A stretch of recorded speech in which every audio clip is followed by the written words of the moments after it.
Ask me anything. നിങ്ങളുടെ career, നിങ്ങളുടെ plan, what to study, how to study, where to study, എന്ത് വേണമെങ്കിലും. Come on.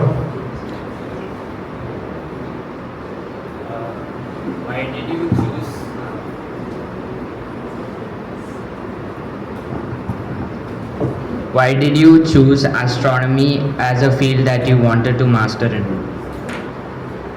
I am not a master of astronomy. ഞാൻ പറഞ്ഞോ, did I tell I am an astronomy person? Astronomy എന്ന് പറഞ്ഞാൽ എന്താണ്? Science. ഗ്രൗണ്ടിൽ നിന്നിട്ട് ആകാശം നോക്കുന്നതിനെയാണ് എന്ത് പറയാ? അസ്ട്രോണമി. സ്പേസ് സയന്റിസ്റ്റ് എന്ന് പറഞ്ഞാൽ എന്താ അറിയോ? ആകാശത്ത് ക്യാമറ വെച്ചിട്ട് താഴെ നോക്കുന്ന ആളാണ്. അപ്പം നേരെ ഓപ്പോസിറ്റാണ്. ഞാൻ പറഞ്ഞത് മാപ്പ് ഉണ്ടാക്കുന്നതാണ് അല്ലേ? അപ്പോൾ റിമോട്ട് സെൻസിങ്, സബ്ജക്റ്റിന്റെ പേര് റിമോട്ട് സെൻസിങ് എന്നാണ്. I am A remote sensing scientist.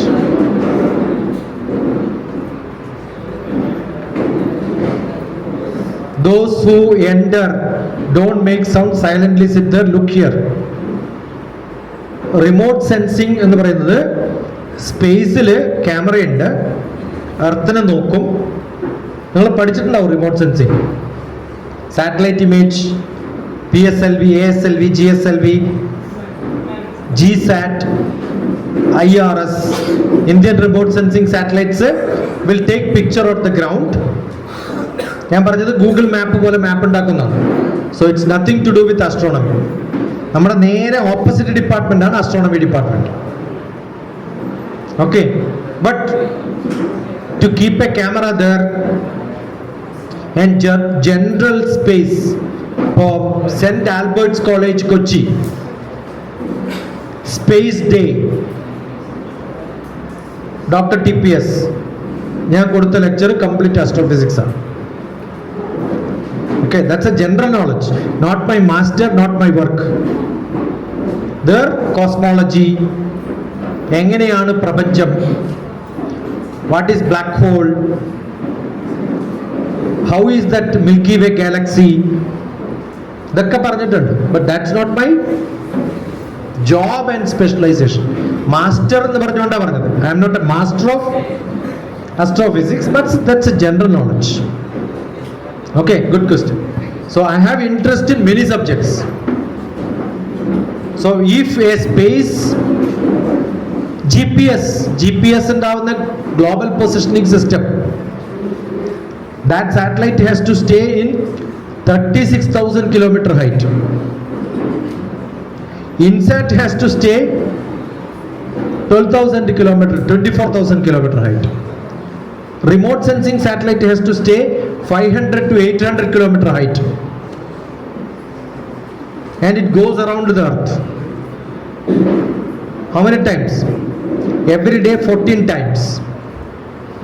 Earth itself is revolving. പറയുന്നതൊക്കെ എഴുതണം നിങ്ങൾ, അല്ലെങ്കിൽ ഒന്നും പിടുത്തം കിട്ടില്ല. ഇതിലൊക്കെയുള്ള മാത്സ് പറഞ്ഞുതരാം ഞാൻ. That is full of physics and full of maths. എർത്തിന്റെ റേഡിയസ് എത്രയാണെന്ന് അറിയാം നിങ്ങൾക്ക്? 6,000 കിലോമീറ്റർ ആണെന്ന് വിചാരിക്കാം. It is not radius because it's not a sphere. Egg ഷേപ്പാണ്, എലിപ്സോയിഡ് എന്നാ പറയാ. എന്താ പറയാ? Egg is an ellipsoid. പക്ഷെ എഗ് ഷേപ്പാന്ന് പറഞ്ഞാൽ ആ ഷേപ്പ് ആവണമെന്നില്ല. അതിൽ മൗണ്ടൻസ് ഉണ്ട്, ഡിച്ചസ് ഉണ്ട്. സോ എർത്തിന്റെ ഷേപ്പ് എന്താണെന്ന് ആരെങ്കിലും ചോദിച്ചാൽ സാധാരണ സ്ഫിയർ എന്ന് പറയും ചെറിയ ക്ലാസ്സിൽ. കുറച്ചും കൂടി ഹയർ ക്ലാസ്സിലാകുമ്പോൾ എന്ത് പറയും? ജിയോയിഡ് എന്ന് പറയും. എല്ലാം തെറ്റാണ്. ഓക്കെ, എഗെയിൻ അപ്രോക്സിമേറ്റ് ഷേപ്പ് എന്നേ പറയുള്ളൂ. നമ്മൾ എർത്തിന്റെ ഷേപ്പ് പറയുമ്പോൾ എവറസ്റ്റിന്റെ കൺസിഡർ ചെയ്തിട്ടാണ് പറയുക. നമ്മുടെ ഹൈറ്റ് എവറസ്റ്റ് ആണ്. എവറസ്റ്റിന് എത്ര ഹൈറ്റ് ഉണ്ട്, അതിന് താഴെ നമ്മൾ. നിങ്ങൾ പല സ്ഥലത്തും MSL എഴുതി വെച്ചിട്ടുണ്ടാവും. റെയിൽവേ സ്റ്റേഷനിലൊക്കെ ഒരു കല്ലുണ്ടാവും, MSL, മീൻ സീ ലെവൽ എന്നാണ്. ഓക്കെ, അപ്പോൾ ചാലക്കുടി റെയിൽവേ സ്റ്റേഷൻ MSL ഒരു 40 മീറ്റർ ഉണ്ടാവും. എന്നുവെച്ചാൽ അറേബ്യൻ സീന്ന് 40 മീറ്റർ ഹൈറ്റിലാണ് ചാലക്കുടി റെയിൽവേ സ്റ്റേഷൻ. അത് കഴിഞ്ഞ് ബാക്കിയുള്ളതൊക്കെ അവിടെ നിന്നാണ് നമ്മൾ മെഷർ ചെയ്യുക, ഏത് ഹൈറ്റിലുള്ളത്. അപ്പൊ ഇന്ത്യ ഫുൾ മാപ്പ് ഉണ്ടാക്കുമ്പോൾ ഈ ജിയോയിഡിന്റെ കണക്ക് പറയുമ്പോൾ എവറസ്റ്റ് ജിയോയിഡാണ് നമുക്ക്. ഞാൻ പറഞ്ഞ ജിയോയിഡും തെറ്റാണ്. നമ്മൾ ചെയ്യുമ്പോൾ എന്ത് ചെയ്യും, എവറസ്റ്റിനെ ഉൾപ്പെടുത്തിയിട്ടൊരു ജിയോയിഡ് ഉണ്ടാകും. ഓക്കെ, വേൾഡ് പഠിക്കണം എന്ന് വിചാരിക്കും. ഇന്ത്യ മാത്രമല്ല, വേൾഡിനെ കുറിച്ചാണ് പറയേണ്ടത്. അപ്പൊ WGS 84 വേൾഡ് ജിയോഡറ്റിക്കൽ സിസ്റ്റം എന്നാ പറയാ. അത് 1984 ഉണ്ടാക്കിയതാണ്. അപ്പൊ ഓരോരാളും മാറ്റും. എർത്ത് നമുക്ക് എവിടെയാണ് വേണ്ടത്, ഇങ്ങനെ എർത്തിനെ കുറിച്ച് പഠിക്കുക. അപ്പൊ നമ്മൾ പറഞ്ഞത് അതിന്റെ റേഡിയസ് എത്രയാണ്, 6000 ആണ് approximate for calculation, it's not correct. അപ്പൊ പെരിമീറ്റർ എത്രയാണ്, റേഡിയസ് 6 ആണെങ്കിൽ സർക്കംഫറൻസ് എത്രയാണ് ഇക്വേറ്ററിൽ, 2πr. യെസ്, പൈയും 3.14 ആണ് എടുക്കേണ്ടത്, 3 എടുത്താൽ മതി, എല്ലാവർക്കും അപ്രോക്സിമേറ്റ് എടുത്താൽ മതി. അപ്പൊ 6 into write, you should write immediately. ഞാനിങ്ങനെ പ്ലബിള പറഞ്ഞുകൊണ്ടിരിക്കും, നിങ്ങൾ എഴുതിക്കൊണ്ടിരിക്കണം, അപ്പോഴേ നിങ്ങളുടെ തലയിൽ കയറും. അപ്പോൾ എർത്ത് വരയ്ക്കുക, approximate draw some earth shape, and അതിൻ്റെ റേഡിയസ് 6000 മാർക്ക് ചെയ്യുക. 2πr എന്ന് പറയുമ്പോൾ 6 into 6000 എന്ന് എഴുതിയാൽ മതി. സോ യു ഗെറ്റ് 36,000 കിട്ടിയില്ലേ. അതൊരു പ്രാവശ്യം കറങ്ങുന്നത് എത്ര സമയത്താണ്, 24 hours. ഒരു പ്രാവശ്യം റൊട്ടേറ്റ് ചെയ്യുമ്പോൾ 24 hours. എർത്തിന്റെ സ്പീഡാ കമ്പ്യൂട്ട് ചെയ്യണേ. R you getting? 24 hours ആകുമ്പോൾ 36,000 ഡിവൈഡഡ് ബൈ 24. അതാണ് എർത്തിന്റെ സ്പീഡ്. എത്ര കിട്ടി? വേഗം ടക്ക് ടക്ക് കട്ട് ചെയ്ത് എഴുതും. അതുകൊണ്ടാണ് 6, 36 എന്നൊക്കെ ഞാൻ എടുത്തത്, എളുപ്പം കിട്ടാൻ വേണ്ടിയിട്ട്.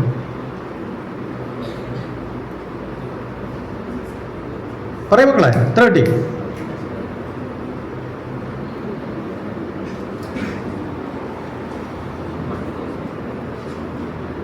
പറയൂ. 1500 കിലോമീറ്റർ പെർ അവർ ആണോ, അല്ല സെക്കൻഡ് ആണ്? അവേഴ്സ് ആണ്. മനസ്സിലായില്ലേ? അപ്പൊ എത്ര സ്പീഡിൽ എർത്ത് കറങ്ങണമെന്ന് മനസ്സിലായില്ലേ ഏകദേശം? അവിടെ നിന്നും 800 കിലോമീറ്റർ ഹൈറ്റിലാണ് സാറ്റലൈറ്റ് ഉള്ളത്. അപ്പൊ സാറ്റലൈറ്റ് പോകുന്ന ഓർബിറ്റിന്റെ റേഡിയസ് എത്രയാണ്? ഓർബിറ്റ് അഗെയിൻ റേഡിയസ് അല്ല, എലിപ്സോയിഡ് ആണ്. അപ്രോക്സിമേറ്റ് ആക്കാൻ വേണ്ടി റേഡിയസ് പറയണു. അപ്പോൾ 6000 ഉള്ളത് മാറ്റിയിട്ട് 7000 എടുത്തോളൂ അപ്രോക്സിമേറ്റ്. എന്നിട്ട് 2πr എടുത്തിട്ട് അത് 24 hours-ലല്ല, 24 hours-ൽ 14 times പോകും. 12 hours പോകുന്നു വിചാരിച്ചോ, 12 times പോകുന്നു വിചാരിച്ചോ, 2 hours-ലാണ് പോകുന്നത്. അപ്പൊ സാറ്റലൈറ്റിന്റെ സ്പീഡ് ഒന്ന് ആലോചിച്ച് നോക്കട്ടെ. R you getting? Okay, earth ഇങ്ങനെ കറങ്ങിക്കൊണ്ടിരിക്കണു, സാറ്റലൈറ്റ് അതിന്റെ പുറകെ കറങ്ങിക്കൊണ്ട് പടം എടുത്തുകൊണ്ടിരിക്കുന്ന പടമാണ് നമ്മുടെ ഗൂഗിൾ മാപ്പിൽ വരുന്നത്. അപ്പൊ ഏത് സ്പീഡില്, are you getting what I am saying? High സ്പീഡിൽ എർത്ത് കറങ്ങിക്കൊണ്ടിരിക്കണം. അതിന്റെ പുറമെ 800 കിലോമീറ്റർ ഹൈറ്റിൽ 12 പ്രാവശ്യം കറങ്ങും. 14 പ്രാവശ്യത്തിലധികം ഉണ്ട്, 12 അപ്രോക്സിമേറ്റ്. നിങ്ങൾക്ക് കാൽക്കുലേറ്റ് ചെയ്യാം. ആ സ്പീഡിൽ കറങ്ങുന്ന ക്യാമറയാണ് ഈ പടം എടുക്കുന്നത്. എന്നിട്ടാണ് നമ്മൾ ഓരോ റോഡും കൾവർട്ടും ഒക്കെ ഗൂഗിൾ മാപ്പിൽ കാണുന്നത്. സൂം ചെയ്ത് നോക്കിയാൽ കണ്ടിട്ടുണ്ട് ഇതുവരെ അങ്ങനെ. സാറ്റലൈറ്റ് എന്നുള്ള ഓപ്ഷൻ ഉണ്ടാവും. സാറ്റലൈറ്റിൽ സൂം ചെയ്താൽ യു ഗെറ്റ് എവരി റോഡ്. അത് മിലിറ്ററിക്കാർക്ക് വേണ്ടി ഉണ്ടാക്കുന്ന പണിയായിരുന്നു എൻ്റെ പണി. കാർഗിൽ വാറിന്റെ ഫുൾ മാപ്പ് ഉണ്ടാക്കിയത് ഞാനാണ്. വീരപ്പനെ പിടിക്കാൻ മാപ്പ് ഞാൻ ഉണ്ടാക്കിയത്. അപ്പോൾ അതാണ് പോലീസിങ് പണി ഞാൻ ചെയ്തിട്ടുള്ള പോലീസ് പണി. അതാണ് ഈ DGCA എന്ന് പറയുന്നത്.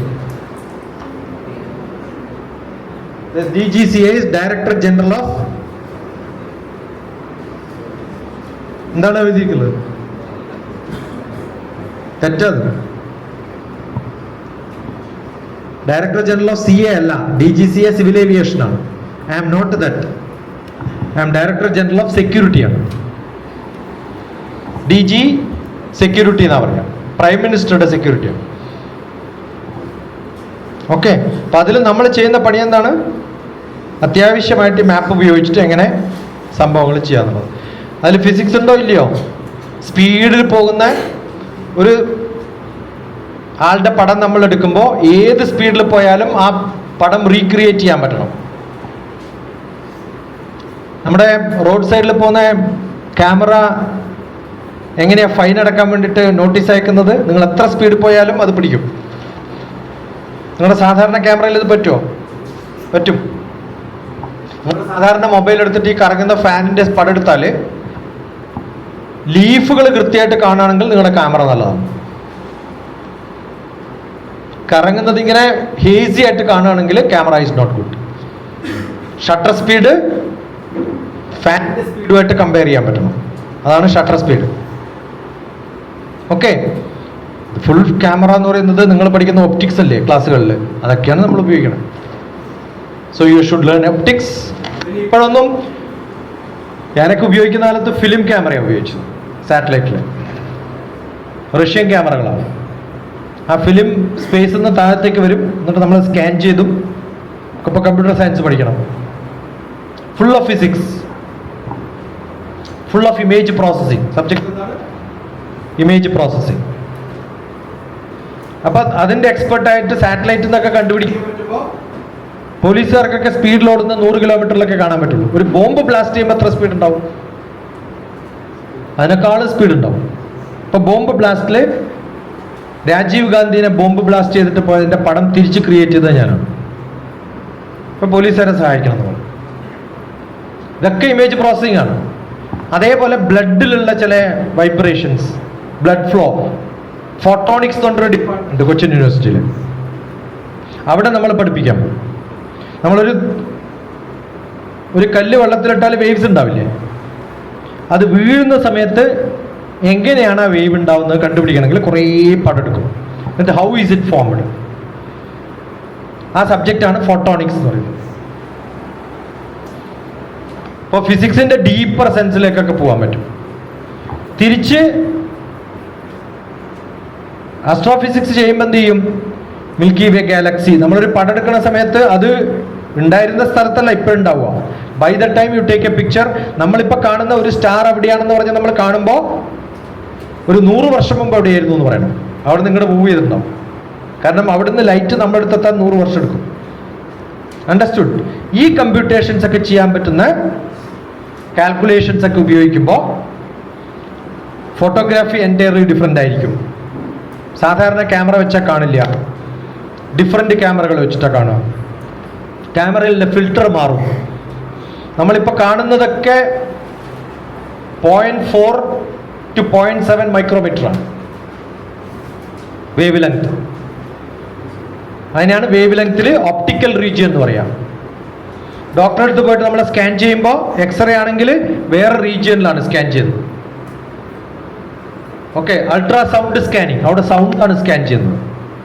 ഒപ്റ്റിക്കൽ സ്കാനിങ് സെപ്പറേറ്റ് ആണ്. അപ്പോൾ ഇതൊക്കെ വേവ് ലെങ്ത് ആണ്. ഇതൊക്കെ ഫിസിക്സ് ആണ്. അപ്പോൾ ബേസിക് ഫിസിക്സ്, വേവ് തിയറി എന്ന് പറഞ്ഞ് പഠിക്കുന്നത് എവിടെയൊക്കെ ഉപയോഗിക്കുന്ന ആലോചിക്കണം.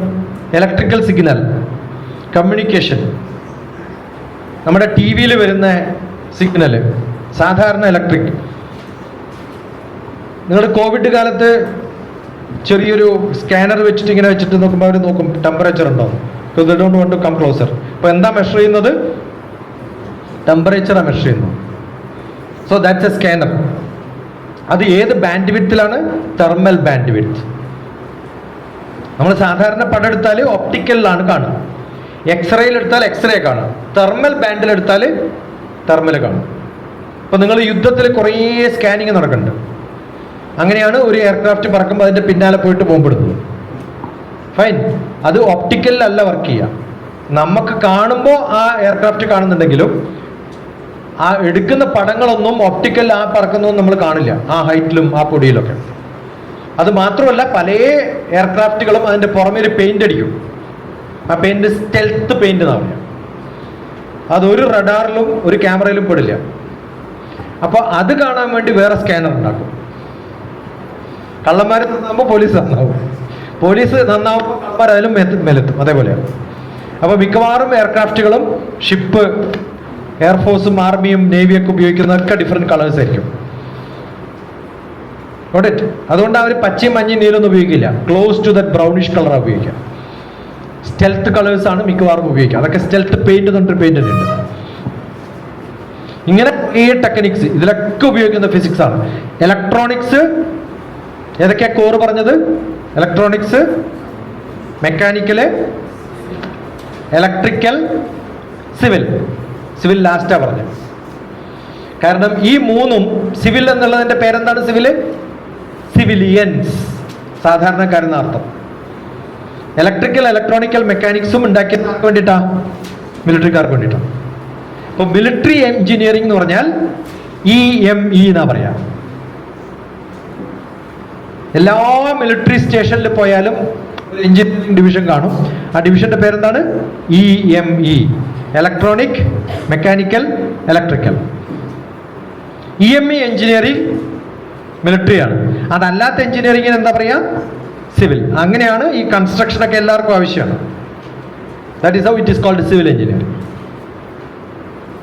Good question. അപ്പൊ ഈ സബ്ജക്റ്റുകളിലൊക്കെ ഫിസിക്സും മാത്സും ഒക്കെ അതിന്റെ ഭാഗമാണ്. ഡേ ടു ഡേ അഫെയർ ആണ് നമ്മൾ ചെയ്യുന്നത്. Next question, come on. I don't have to call you. നിങ്ങൾക്ക് താല്പര്യമില്ലെങ്കിൽ പിന്നെ പറഞ്ഞിട്ട് കാര്യമില്ല.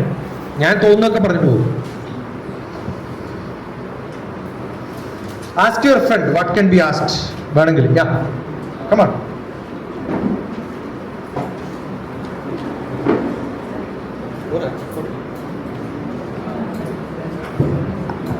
Why do we need chemistry for software engineering? Wonderful question. Go ahead. നമ്മുടെ കമ്പ്യൂട്ടറിന്റെ ഡിസ്പ്ലേ എന്ത് ഡിസ്പ്ലേ ആണ്?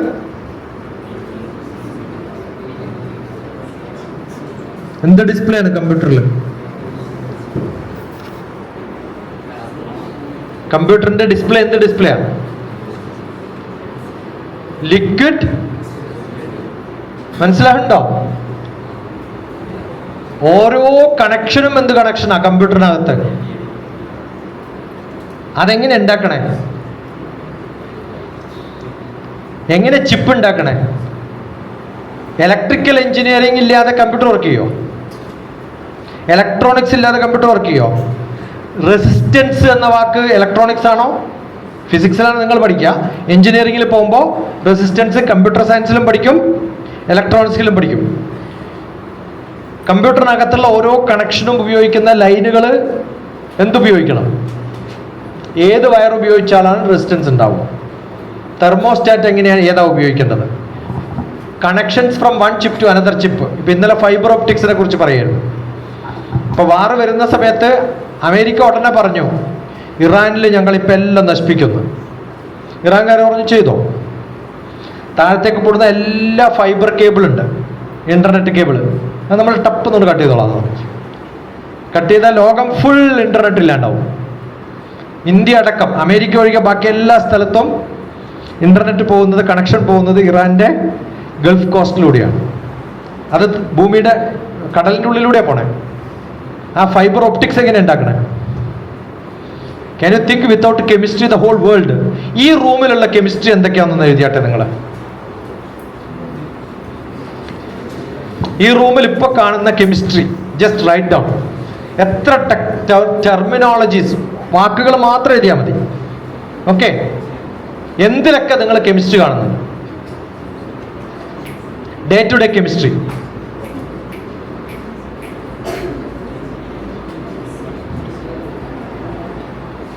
ഡേ ടു ഡേ കെമിസ്ട്രിയാ ചോദിക്കണേ.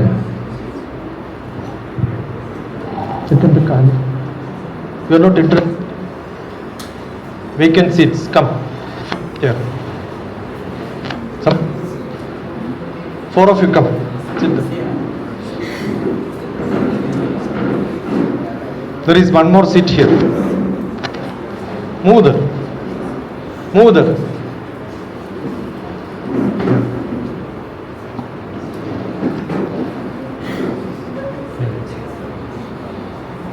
എന്തൊക്കെ കിട്ടി? ഏതായിട്ടാണ് എന്താണ് കെമിസ്ട്രി? Don't waste time. നിങ്ങളുടെ 1 മിനിറ്റ് 100 പേരുടെ 100 മിനിറ്റാണ്. I computer like that. Where are you sitting? What is that plastic?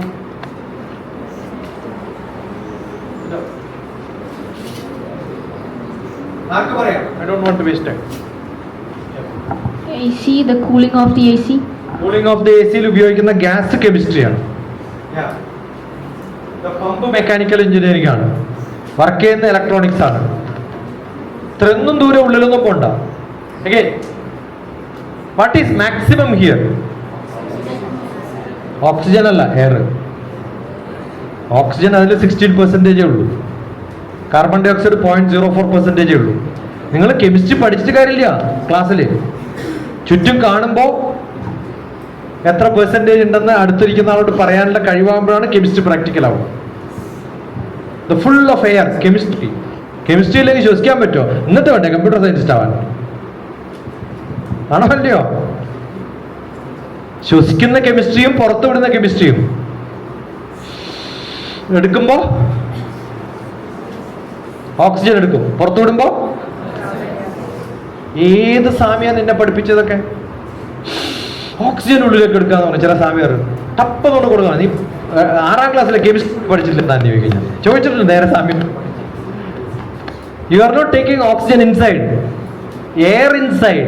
ഇതെന്താ വല്ല ഫിൽട്ടർ കണ്ടാണോ? പോകുമ്പോൾ എയർ കെമിസ്ട്രി ഫിൽട്ടർ ചെയ്തിട്ട് ഓക്സിജൻ മാത്രമുള്ള കൊണ്ടുവല്ല ഫിൽട്ടറാണോ തൻ്റെ മൂക്ക്? അപ്പൊ എന്താ ഉള്ളിലേക്ക് പോണേ? എയർ. അതിലെത്ര പെർസെൻറ്റേജ് ഉണ്ട് ഓക്സിജൻ? 16 to 20%. ഹിമാലയത്തിലൊക്കെ പോയ 20%. ചാലക്കുടിയൊക്കെ ആകുമ്പോൾ 16 to 18% ഉണ്ടാവും. നിങ്ങൾ വളരെ പൊല്യൂട്ടഡ് ആണെന്ന് വിചാരിക്കുക, കുറെ ഓടിയിട്ടും ടെൻഷൻ അടിച്ചിട്ടൊക്കെ ഇരിക്കാനായിരിക്കും. ഇപ്പൊ എന്ത് പറ്റും? കംപ്ലീറ്റ് കാർബൺ ഡൈ ഉള്ളിൽ കയറിയതും കാർബൺ ഡൈ ഓക്സൈഡ് ആവും. എത്ര പെർസെൻറ്റേജ്? ഒരു 4% അങ്ങോട്ട് ആഡ് ചെയ്യും. 0.04% ഉണ്ടായിരുന്ന കാർബൺ ഡൈ ഓക്സൈഡ് 4.4% ആവും. അതെവിടെ നിന്നാണ് മാറണേ? ബാക്കി എല്ലാം ഒരേപോലെ ആയിരിക്കും. ഓക്സിജൻ എന്ന് മാറും. ഓക്സിജൻ 16% ഉണ്ടായിരുന്നത് 12% ആവും. എന്നിട്ട് പുറത്ത് വിടുമ്പോൾ കാർബൺ ഡൈ ഓക്സൈഡ്. അതുകൊണ്ടാണ് ഓക്സിജൻ ഉള്ളെടുത്ത് കാർബൺ ഡൈ ഓക്സൈഡ് പുറത്തു വിടുന്നത്. പ്രാണാപാനം വ്യാനോധാന സമാനാമേഷുദ്യന്താം ജ്യോതിരഹം വിരജാഭിസംഗ സ്വാഹ വാഗ്മന ചക്ഷുശ്രോത്ര ഗാണജിഹ്വാരേതോ ബുദ്ധിയാകൃതി സങ്കല്പാമേഷി സുദ്യന്താം. നല്ല പ്രാണനെടുത്തിട്ട് അതുപോലെ പുറത്തുവിടാൻ സാധിക്കുന്ന ശുദ്ധമായ ശരീരമാണെങ്കിൽ അവരുടെ മനസ്സും കണ്ണും മൂക്കും ഒക്കെ കൃത്യമായിട്ട് വർക്ക് ചെയ്യുന്നു. പ്രാണൻ ഉള്ളിൽ പോകുന്നത് അപാനൻ ഉപാനൻ കുറേ വായു ഉണ്ട്.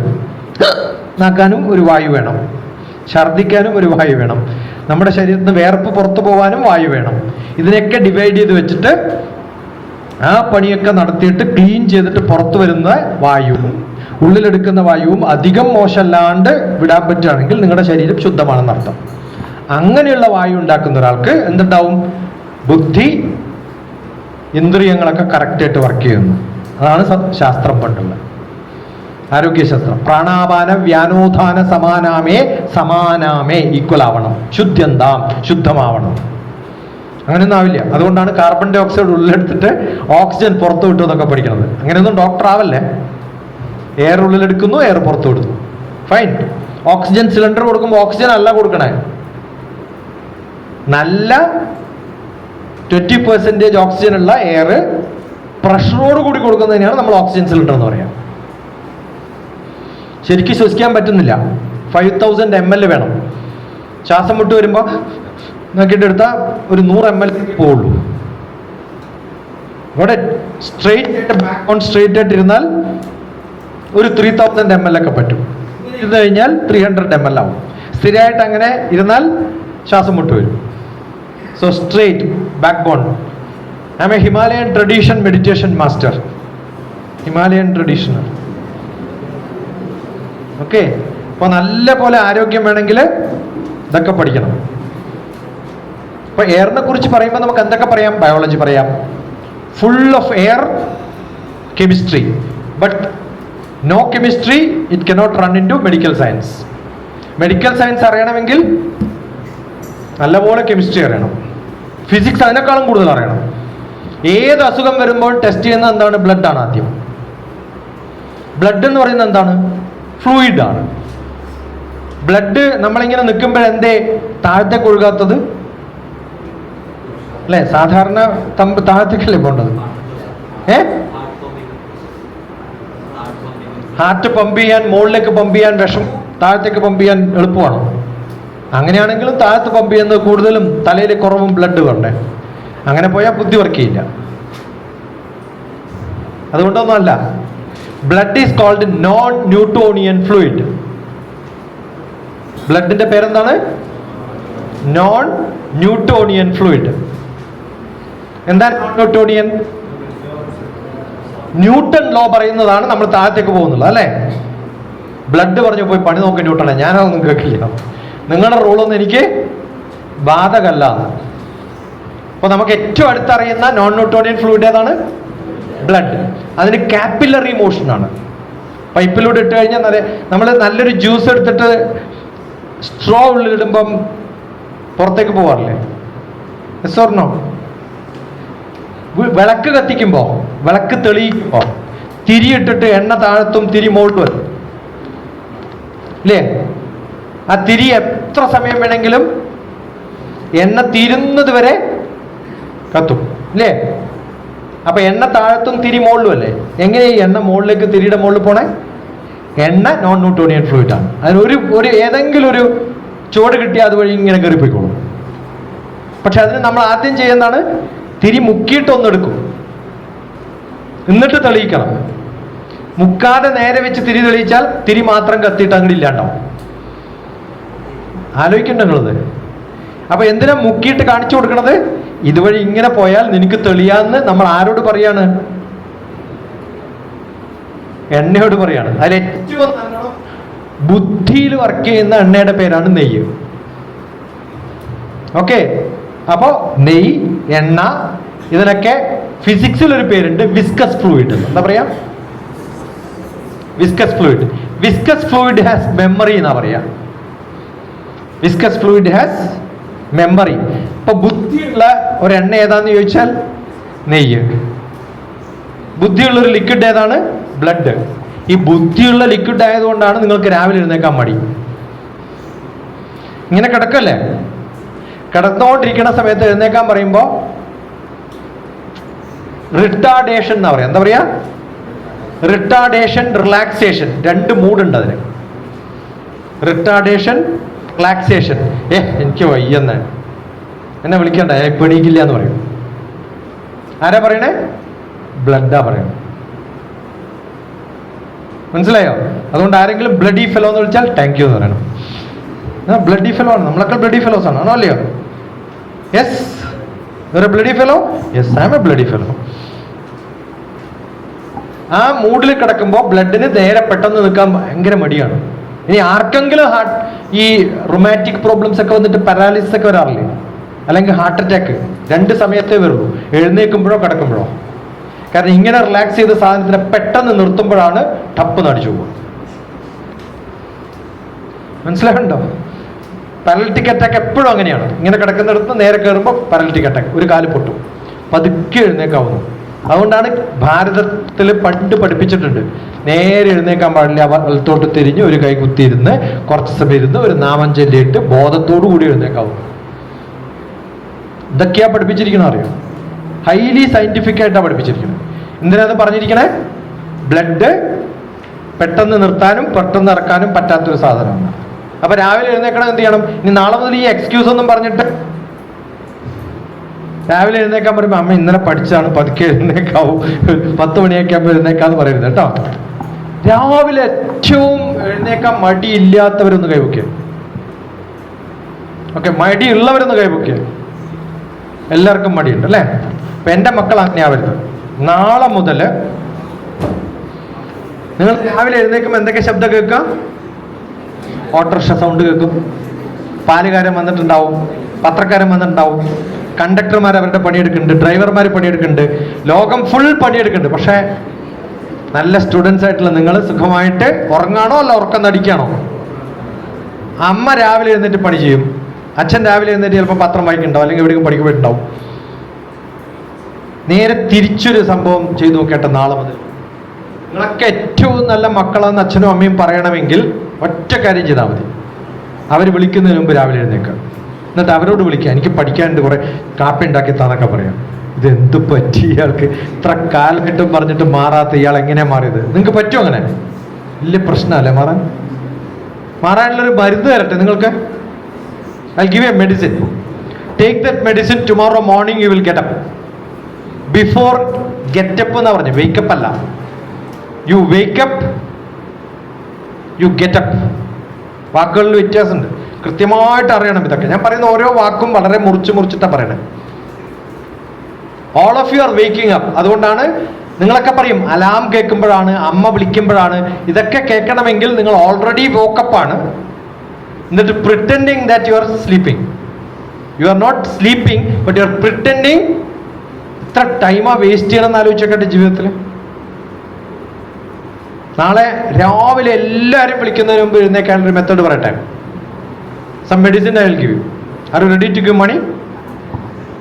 ഇല്ല, നന്നാവാൻ പൈസ കൊടുക്കില്ല. ഓക്കെ, ഫ്രീ തരാം. നിങ്ങളുടെ വീട്ടിലുള്ളൊരു സാധനം പറഞ്ഞുതരാം എന്താ ചെയ്യേണ്ടത്. ഇന്ന് രാത്രി കിടന്നുറങ്ങുമ്പോൾ 3 ലിറ്റർ വെള്ളം കുടിച്ച് കിടക്കാം.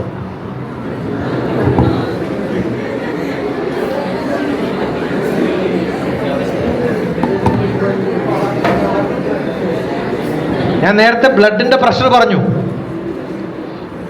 അത് നോൺ ന്യൂട്ടോണിയൻ ഫ്ലൂയിഡ് ആണ്. പക്ഷെ യൂറിൻ നോൺ ന്യൂട്ടോണിയൻ ഫ്ലൂയിഡ് അല്ല, അത് പിടിച്ചാൽ നിൽക്കില്ല. ഓക്കെ, അപ്പൊ രാവിലെ എഴുന്നേക്കാണ്ടിരുന്ന എന്ത് പറ്റും? നിങ്ങളുടെ ബെഡ്ഷീറ്റൊക്കെ വാഷ് ചെയ്തിട്ടുണ്ടാവും, ബെഡൊക്കെ ചിലപ്പോൾ പുറത്തിട്ടുണ്ടാവും. നാട്ടുകാരൊക്കെ ചോദിക്കും എന്ത് പറ്റിയത്. ഈ പ്രായത്തിൽ അബദ്ധം വേണം. അണ്ടർസ്റ്റുഡ്? ഏറ്റവും നല്ല മാർഗം, ശരീരം ക്ലീൻ ചെയ്യണമെങ്കിൽ keep drinking water. You look fresh. നിങ്ങളുടെ ഏറ്റവും വലിയ കുഴപ്പം യു ഡോണ്ട് ഡ്രിങ്ക് വാട്ടർ. നമ്മൾ എത്ര വെള്ളം ഉപയോഗിക്കണ്ടോ അത്രയും. നമ്മൾ ഒരു 3 മണിക്കൂർ ഓടുന്നതിന് തുല്യമാണ് ഹാഫ് ആൻ അവർ 3 മണിക്കൂർ ഓടിയാൽ നിങ്ങൾ വെള്ളം കുടിക്കുമോ? ഹാഫ് ആൻ അവർ പഠിച്ച് നിങ്ങൾ വെള്ളം കുടിക്കുന്നില്ലെങ്കിൽ പഠിക്കുന്നില്ല, വെറുതെ പുസ്തകം നോക്കുന്നത് നിർത്താം. കാരണം ന്യൂറോൺസ് വിൽ സ്റ്റാർട്ട് ഫങ്ഷനിങ്. ഇതൊക്കെ കെമിസ്ട്രിയാണ്. ഇപ്പൊ ചോദിച്ച സോഫ്റ്റ്വെയർ എഞ്ചിനീയർക്ക് എന്തിനാ കെമിസ്ട്രി എന്ന്? ഇതൊക്കെ പഠിച്ചാൽ നല്ല സോഫ്റ്റ്വെയർ എഞ്ചിനീയറാണ്. ഓക്കെ, അതിനകത്തുള്ള മിഷൻ വർക്ക് ചെയ്യുന്ന നമ്മളെ ആരായാലും നമ്മളൊക്കെ കുറച്ച് കെമിസ്ട്രി പഠിക്കണോ വേണ്ടിയോ? ഇപ്പൊ മനസ്സിലായില്ലേ കെമിസ്ട്രി പഠിക്കണം? Bio chemistry. ഈ നാട്ടിന്റെ പേര് ബെസ്റ്റ് പേരാണ്. ഇത് ഞാൻ ഒരു റീലായിട്ട് തന്നെ ഇടുവേ. I am going to put it as a reel. നിങ്ങളൊക്കെ ഏത് നാട്ടുകാരാ? ഉറക്കെ പറയും, ഉറക്കെ. ചാല മഞ്ചുവാളും. ഞാൻ തെലുങ്കാണ്, ആന്ധ്രയിലാണല്ലോ. ഓക്കെ, ചാല എന്ന് പറഞ്ഞാൽ എന്താ അർത്ഥം എന്നറിയാം? തെലുങ്കില് കുറേ എന്നർത്ഥം. അപ്പൊ നിങ്ങളുടെ ചാലക്കുടിയുടെ പേരെന്താണ്? കുറേ കുടിക്കുന്നവര്. മനസ്സിലായി? അതാണല്ലോ ചാലക്കുടിയുടെ പ്രത്യേകത അല്ലേ? നമ്മുടെ വള്ളംകളിയില്ലേ ആലപ്പുഴയിലുള്ള? ഏതാ വള്ളംകളി പാട്ട്? പാട്ടുകാരൊന്നുമില്ല. ഏതാ വള്ളംകളിയുടെ പാട്ട്? കുട്ടനാടൻ കുട്ടനാടൻ പുഞ്ചയിലെ കൊച്ചു പെണ്ണെ. കുട്ടനാടൻ പുഞ്ചയിലെ ചിന്നമ്മായി മഞ്ചിവാളെ കൊട്ടുപാട്ടു കാവാലണ്ടി ആട്ടമയ്യന. അത് തെലുങ്കിൽ ട്രാൻസ്ലേറ്റ് ചെയ്ത് അവിടെ പഠിപ്പിച്ചാളെ. ബോട്ട് റേസ് കേരളത്തിൽ നിന്ന് പിന്നെ ഹൈദരാബാദിൽ കൊണ്ടുപോയിട്ടുണ്ട് ഞാൻ. So I make boat race in ഹൈദരാബാദിൽ ആദ്യമായിട്ട് ചെയ്തത്. ഓക്കെ, ഭാഷ പഠിക്കണം, നല്ലപോലെ ഭാഷ പഠിക്കണം. Computer science is full of language learning. C ആണോ, C++ ആണോ, ജാവയാണോ, നെറ്റ് ആണോ, ഒരു ലാംഗ്വേജ് നിന്ന് മറ്റേ ലാംഗ്വേജിലേക്ക് translation. How much languages you know? എത്ര ലാംഗ്വേജ് നിങ്ങൾക്ക് പഠിക്കാൻ പറ്റുമോ അത്രയും എക്സ്പെർട്ട് ആണ് നിങ്ങൾ കമ്പ്യൂട്ടർ സയൻസിൽ. ഇടക്കിടക്ക് കേരളത്തിൽ വരുന്ന ആളാണ്. ഇന്ന് ചാലക്കുടി വരുമ്പോഴാണ് ചോദിച്ചത്, ചാലക്കുടി എന്ന് പറഞ്ഞാൽ കുറേ നല്ലോണം കുടിക്കുന്ന ആളാണോ? I said yes, Chalakudy is that. അപ്പോൾ വാക്കുകൾ ഇങ്ങനെ അനലൈസ് ചെയ്യാനുള്ള കഴിവുണ്ടാവും. ഈ അനാലിസിസ് പവർ എവിടെ നിന്നാണ് വരുന്നത്? Full of your chemistry. Fine. ചാലക്കുടിയുള്ള ഓരോരോ ആൾക്കാരും ഈവനിങ് ആകുമ്പോഴത്തേക്കും കുറച്ച് കെമിസ്ട്രി അടിച്ചു കഴിഞ്ഞാൽ അവരുടെ സ്വഭാവം ഫുൾ മാറും. നല്ലോണം ലെക്ചർ കൊടുക്കുന്ന ആൾക്ക് കുറച്ച് കെമിസ്ട്രി കൊടുത്താൽ മിണ്ടാണ്ടൊരു മൂലക്കിരിക്കും. ചില ആൾക്കാർ മിണ്ടാണ്ടിരിക്കുന്ന ആൾക്ക് കുറച്ച് കെമിസ്ട്രി കൊടുത്താൽ അയാൾ നല്ലോണം എല്ലാ ക്ലാസ്സും എടുത്തോളും. You understood? So that chemistry is called pharmacology. MBBS പഠിക്കുന്ന പേപ്പർ ഉണ്ട് ഫാർമക്കോളജി. മിക്കവാറും കുട്ടികൾക്ക് മനസ്സിലാവില്ല. അപ്പോൾ ഇടയ്ക്ക് എൻ്റെ അടുത്ത് വിളിച്ച് പറയും ഫാർമക്കോളജി മനസ്സിലാവുന്നില്ല. അപ്പോൾ ഞാൻ ഫാർമക്കോളജി പഠിപ്പിക്കും. ഫാർമക്കോളജി പഠിച്ച ആളാണ്. ബയോ കെമിസ്ട്രി, ഫാർമക്കോളജി ഇതൊക്കെ പഠിക്കണം. ബയോ കെമിസ്ട്രി, ശരീരത്തിലുള്ള കെമിസ്ട്രി പഠിക്കുന്ന ബയോ കെമിസ്ട്രി. ഓക്കെ. ഇലക്ട്രോണിക്സിൽ കെമിസ്ട്രി ഉണ്ട്. 2 ഇലക്ട്രോണിക്സ് റെസിസ്റ്റൻസ് ഇല്ലാണ്ട് സോൾഡർ ചെയ്യണമെങ്കിൽ കെമിസ്ട്രി. ഫൈൻ. സാധാരണ വയറ് 110 kV മുതൽ സാധാരണ നമ്മുടെ വീട്ടിൽ കണക്ഷൻ വരുന്നത് വരെ അലുമിനിയം വയറ് ഇങ്ങനെ ഫോൾഡ് ചെയ്തിട്ടാണ് കാണാം. അതിൻ്റെ സെൻറ്ററിലൂടെ നല്ല തിക്കായിട്ടുള്ള സ്റ്റീൽ വയർ പോകും. അതിലൂടെ ഇലക്ട്രിസിറ്റി പോയാൽ റെസിസ്റ്റൻസ് കൂടും. അതിൽ റെസിസ്റ്റൻസ് ഇല്ലാതെ പോകാൻ പറ്റുന്ന അലുമിനിയം വയർ അതിൻ്റെ പുറമെ ചുറ്റണം. എത്ര കെമിസ്ട്രിയാന്ന് ആലോചിച്ച് നോക്കണം. R you getting what I am saying? ഞാൻ പറഞ്ഞുതരാം. ആ റെസിസ്റ്റൻസ് കുറഞ്ഞ ഇലക്ട്രിക് വയറിലൂടെ, അലുമിനിയം വയറിലൂടെ ഇലക്ട്രിസിറ്റി പാസ് ചെയ്യും. സെൻട്രലുള്ള സ്ട്രെങ്ത്തിന് മാത്രം. ആ ഇലക്ട്രിസിറ്റി നമ്മുടെ വീട്ടിൽ വന്നിട്ട് നിങ്ങളുടെ കമ്പ്യൂട്ടറിൻ്റെ ഉള്ളിൽ പാസ് ചെയ്ത് പോകുമ്പോഴത്തേക്കും ഓരോ സ്ഥലത്തും കെമിസ്ട്രിയാണ് ഉപയോഗിക്കുന്നത്. സോൾഡർ ചെയ്യാൻ ഉപയോഗിക്കുന്ന കെമിസ്ട്രി വേറെ.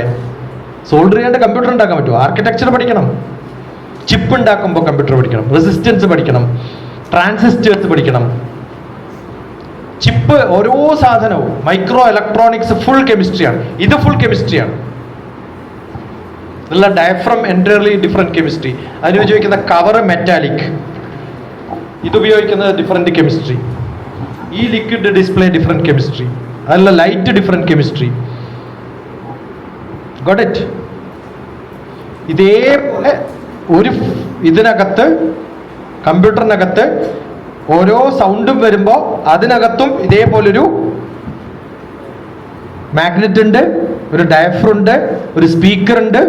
ഇല്ലേ? കമ്പ്യൂട്ടർ എന്ന് പറഞ്ഞാൽ ഇതൊക്കെ ഉപയോഗിക്കുന്നതല്ലേ. ആ ഓരോ എക്യുപ്മെന്റിലും അത് ചൂടാവാണ്ടിരിക്കാൻ ഒരു ബാറ്ററി ഉണ്ട്.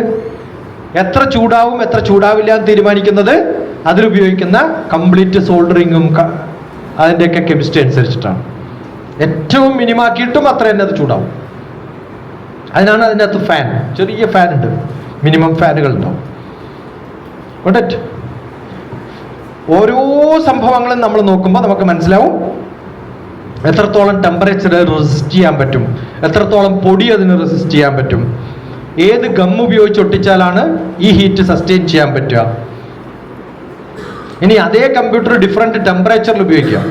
ചില സാധനങ്ങൾ, ഈ എയർ കണ്ടീഷണർ നമ്മൾ ഉപയോഗിക്കും ഇവിടെ, ചൈനീസ് ഉപയോഗിച്ചാൽ ചിലപ്പോൾ വർക്ക് ചെയ്യില്ല അവിടെ, കാരണം ഇവിടുത്തെ ഹ്യൂമിഡിറ്റിക്ക് ഇവിടെ പറ്റുള്ളൂ.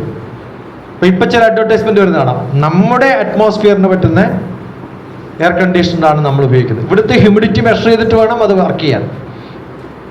Got it? അപ്പം ടെമ്പറേച്ചർ കൃത്യമായിട്ട് മെഷർ ചെയ്യാൻ പറ്റണം.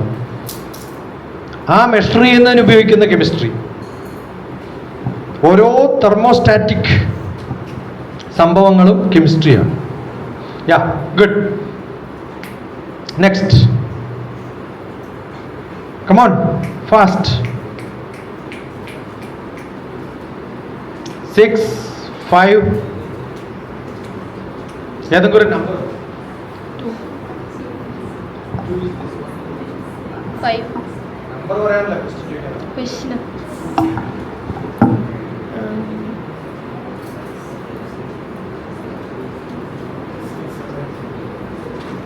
I was really curious about the podium over there. It's not a normal one. It has a switch and all. Yeah, there is a light there. You go and see. There is a light inside. There is a mic connection inside. There is a charger inside. So you give the power. It comes here, and you can connect the light here, and you can use the mic here.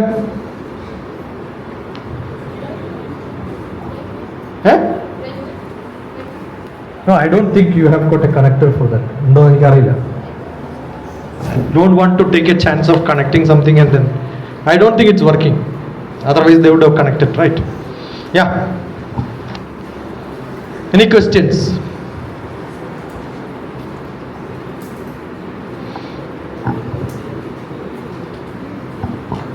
I have a doubt about what actually is the difference between electrical and electronics. Energy generate ചെയ്യുന്നത് electrical. Okay, you have got an electric machine. ഇവിടെ എന്താ ചെയ്യണേ? The electric energy comes and convert into a mechanical engine. ഇത് electrical ആണ് ഈ fan. Got it? ഇതിനകത്ത് എന്താ ചെയ്യുന്നത്? Electricity goes there and you have got a coil. ആ കോയിൽ വഴി ഇലക്ട്രിസിറ്റി പാസ് ചെയ്യുമ്പോൾ you know that there is an induction process. Magnetism, electricity പോകുമ്പോൾ electricity pass ചെയ്യുമ്പോൾ magnet will get an induced electricity, an induced motion. ആ magnet move ചെയ്യും. ഏതിനെ move ചെയ്യിപ്പിക്കും? ഒരു സർക്കിളിൽ മൂവ് ചെയ്യിപ്പിക്കും. അങ്ങനെയാണ് മോട്ടർ വർക്ക് ചെയ്യുന്നത്. ഇതിനകത്തുള്ള മോട്ടർ വർക്ക് ചെയ്യും. ആ മോട്ടറിനെ റൊട്ടേറ്റ് ചെയ്യാൻ പഠിച്ചാൽ എന്തായി? ഫാനായി. അത് രണ്ട് ഭാഗത്ത് കണക്ട് ചെയ്ത് ഇങ്ങനെ റൊട്ടേറ്റ് ചെയ്താൽ അത് വണ്ടിയായിട്ട് ഉപയോഗിക്കാം. So converting a electrical to mechanical is fan. അപ്പോൾ ഇതെന്ത് ഫാനാ? ഇലക്ട്രിക്കൽ മെക്കാനിക്കൽ ഫാനാണ്. ഇനി ഇത് കൺട്രോൾ ചെയ്യാൻ എനിക്കൊരു റിമോട്ട് ഉണ്ടായാൽ അതിനകത്ത് എന്ത് കൂടി ഇടണം? ഇലക്ട്രോണിക്സ് കൂടി വേണം. അണ്ടർസ്റ്റുഡ്? അതിനെ കൺട്രോൾ ചെയ്യാൻ വേണ്ടിയിട്ട് ഞാൻ എന്ത് ചെയ്യും? ഒരു റിമോട്ട് ഉപയോഗിക്കും. ആ റിമോട്ട് ഉപയോഗിക്കുമ്പോൾ ഇവിടെ നിന്നും സിഗ്നൽ അവിടത്തേക്ക്. അത് ഇലക്ട്രോണിക്സ് മാത്രമല്ല മോൾ, അതിൻ്റെ കൂടെ കമ്മ്യൂണിക്കേഷനും കൂടി വരും. അതുകൊണ്ടാണ് electronics and communication engineering, ECE എന്നാണ് അല്ലേ? ഇലക്ട്രോണിക്സ് ആൻഡ് കമ്മ്യൂണിക്കേഷൻ എഞ്ചിനീയറിംഗ് എന്നാണ്. There is N electronics there which will get the signal and I have a remote which will send the signal. ആ സിഗ്നൽ ഈ സിഗ്നലിലേക്ക് പോകുന്ന സമയത്ത് അത് വർക്ക് ചെയ്യണം. അപ്പോൾ അത് കമ്മ്യൂണിക്കേറ്റ് ചെയ്യാനോ? നമ്മൾ സാധാരണ കമ്മ്യൂണിക്കേഷൻ ഉപയോഗിക്കുന്ന ബ്ലൂടൂത്ത് ഒരു തരം കണക്ഷനാണ്. അണ്ടർസ്റ്റുഡ്? അതുപോലെ ബ്ലൂടൂത്ത് കണക്ഷനാണ് അതും. Then it will work. AC ശരിക്കും പറഞ്ഞാൽ ഇലക്ട്രോണിക്സ് ഒന്നുമില്ല അധികം. പക്ഷെ ടെമ്പറേച്ചർ മെഷർ ചെയ്തിട്ട് ഓട്ടോമാറ്റിക് ഓഫ് ആവണമെങ്കിൽ ഇലക്ട്രോണിക്സ് വേണം. ഓട്ടോമാറ്റിക് എന്ന് പറഞ്ഞാൽ മെക്കാനിക്കൽ അല്ല, ഇലക്ട്രോണിക്സ് ആണ്. ഓട്ടോമാറ്റിക് ആയാൽ മെക്കാനിക്കലായി. ഫ്രിഡ്ജ് പണ്ടൊക്കെ ഇലക്ട്രിക്കൽ എക്യുപ്മെൻ്റ് ആണ്. എന്നിട്ട് അതിനകത്ത് കൂൾ ഗ്യാസ് പോയിട്ട് ഇങ്ങനെ സർക്കുലേറ്റ് ചെയ്യും. ആ സർക്കുലേറ്റ് ചെയ്തിട്ട് കൂൾ ചെയ്യിപ്പിക്കുന്നത് ഇലക്ട്രിക്കലാണ് ഫാൻ, പിന്നെ ഫ്രിഡ്ജ്. പക്ഷേ തണുക്കുമ്പോൾ ടെമ്പറേച്ചർ മെഷർ ചെയ്തിട്ട് ഓട്ടോമാറ്റിക് ഓഫ് ആകുമ്പോൾ അതിനകത്ത് എന്തുകൂടി ആഡ് ചെയ്തു? ഇലക്ട്രോണിക്സ് കൂടി ആഡ് ചെയ്തു. അപ്പോൾ എല്ലാ ഇലക്ട്രിക്കൽ എക്യുപ്മെൻസും കുറച്ച് കഴിയുമ്പോൾ ഇലക്ട്രോണിക്സും കൂടി ആഡ് ചെയ്തിട്ട് കുറച്ച് കമ്മ്യൂണിക്കേഷനും കൂടി ആഡ് ചെയ്തിട്ട് ഇപ്പോൾ ഇലക്ട്രിക്കൽ, ഇലക്ട്രോണിക്സ്, മെക്കാനിക്കൽ എല്ലാം കൂടി കമ്മ്യൂണിക്കേഷനൊക്കെ ആഡ് ചെയ്തു. ഒരു ഭാഗം ECE എന്ന് പറയുന്നത് electronics and communication. Electrical engineering എന്ന് പറഞ്ഞൊരു എഞ്ചിനീയറിംഗ് പഠിക്കാറില്ല ആരും. EEE എന്നാണ് പറയുക, ഇലക്ട്രോണിക്സ് ആൻഡ് ഇലക്ട്രിക്കൽ എഞ്ചിനീയറിംഗ്. കാരണം എല്ലാ ഇലക്ട്രിക്കൽ എക്യുപ്മെൻസും ഇപ്പം എന്തായി മാറി? ഇലക്ട്രോണിക്സും കൂടി ആഡ് ചെയ്തു. പണ്ട് ഓട്ടോമൊബൈൽ ബസ് ഓടിക്കാൻ ഒരാൾക്കും ഇലക്ട്രോണിക്സ് വേണ്ട, മെക്കാനിക്കൽ ഇലക്ട്രിക്കൽ മാത്രം ഉണ്ടായാൽ ബസ് ഓടിക്കാം. കുറച്ച് കഴിയുമ്പോൾ ഡോറ് അടക്കുന്നത് സ്വിച്ചിലായി, അപ്പോൾ ഇലക്ട്രോണിക്സ് ആയി. മനസ്സിലായോ? ഇപ്പോൾ ഓട്ടോമാറ്റിക് ഓഫ് ആൻഡ് ഓൺ ഒക്കെ ആവും. ആര് കടക്കാൻ പോകുന്ന സമയത്ത് ഡോറ് തുറക്കും. That means there is a signal. ആരോ വരുന്നുണ്ടെന്ന് മെഷർ ചെയ്യാൻ തുടങ്ങി. ഒന്നുകിൽ ഇലക്ട്രോണിക്സ് അത് ആരാണെന്ന് ഐഡന്റിഫൈ ചെയ്തിട്ട് മാത്രമേ തുറക്കുള്ളൂ എന്ന് വിചാരിക്കുക. അപ്പോൾ സിഗ്നൽ പ്രോസസ്സിങ്ങും ഇമേജ് പ്രോസസ്സിങ്ങും വരും. ഇയാൾ ഇവിടുത്തെ എംപ്ലോയി ആണെങ്കിൽ തുറക്കുള്ളൂ, അല്ലെങ്കിൽ തുറക്കില്ല. അപ്പോൾ കമ്പ്യൂട്ടർ സയൻസും കൂടി വന്നു, കുറേ കൂടി ഓട്ടോമേഷൻ വന്നു. അപ്പോൾ അത്തരം ഡോറുകൾ ഇലക്ട്രിക്കലാണ്, മെക്കാനിക്കലാണ്, ഇലക്ട്രോണിക്സ് ആണ്, കമ്പ്യൂട്ടർ സയൻസും ആണ്. You understood? So that is how you migrate from one science to another science. Good question. Yeah. Come on fast. Don't waste time. എല്ലാവരും കുറെ ക്വസ്റ്റ്യൻസ് എഴുതിയിട്ടാണ്. I don't have to ask, no hesitation. നിങ്ങൾ എത്ര ചെറിയ ചോദ്യം ചോദിച്ചാലും that worth. I will make it much greater. കുറച്ചും കൂടി ഹയർ ഗ്രേഡിലാക്കിയിട്ട് മാറ്റും ഞാൻ അതിൻ്റെ ആൻസേഴ്സോടുകൂടി. എന്ത് സിമ്പിൾ ചോദ്യം ചോദിക്കാം, പക്ഷെ ചോദ്യം ചോദിക്കാൻ മടിക്കരുത്. പാട്. ചോദ്യം ചെയ്യാൻ മടിക്കാതിരിക്കുവൻ, മൂഢവിശ്വാസങ്ങൾ തള്ളിക്കളയുവിൻ. അങ്ങനെ കുറേ പാട്ടുണ്ട്. നിങ്ങൾ എന്തിന് ധീരത, ഡോക്ടർ TPS തെളിച്ച ഈ പാട്ട് കേട്ടോ. എൻ്റെതല്ല, കേരള ശാസ്ത്ര സാഹിത്യ പരിഷത്തിന്റെ പണ്ടത്തെ പാട്ടാണ്. ശാസ്ത്രം പ്രചരിപ്പിക്കാൻ വേണ്ടി കേരളത്തിലുണ്ടായിരുന്നൊരു സീരീസ് ഓഫ് പ്രോഗ്രാംസിൽ എൻ്റെ eldest brother is no more, is not alive now. അദ്ദേഹത്തിൻ്റെ ഞാൻ നിങ്ങളുടെ പ്രായത്തിലുള്ളപ്പോൾ അദ്ദേഹത്തിൻ്റെ കൂടെ താമസിച്ചിട്ടാണ് പഠിച്ചത്. So use to listen those. ഇപ്പം ഇങ്ങനെ ഓർമ്മ വരും ഇടയ്ക്ക് കേരളത്തിൽ വരുമ്പോൾ. പുത്തനൊരായുധമാണു നിനക്കി പുസ്തകം കയ്യിലെടുത്തോളൂ. പുത്തനൊരായുധമാണു നിനക്കി പുസ്തകം കയ്യിലെടുത്തോളൂ. എത്ര നല്ല വാക്കുകളാന്ന് ആലോചിച്ചു. നമ്മുടെ ആയുധം എന്താണ്? പുസ്തകം. അപ്പോൾ പുസ്തകം ഇല്ലാണ്ട് വന്നാൽ ആയുധം ഇല്ലാണ്ട് വന്നു അർത്ഥം. യാ, ആസ്ക്.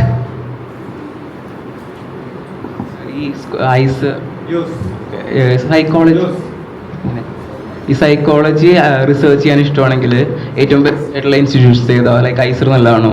ഞാൻ പറയുന്നത് സൈക്കോളജി പഠിക്കണമെങ്കിൽ ഏറ്റവും നല്ലത് ബയോകെമിസ്ട്രിയും ഫാർമക്കോളജിയും മനുഷ്യ ശരീരത്തിൻ്റെ കാര്യങ്ങളൊക്കെ പഠിക്കണം.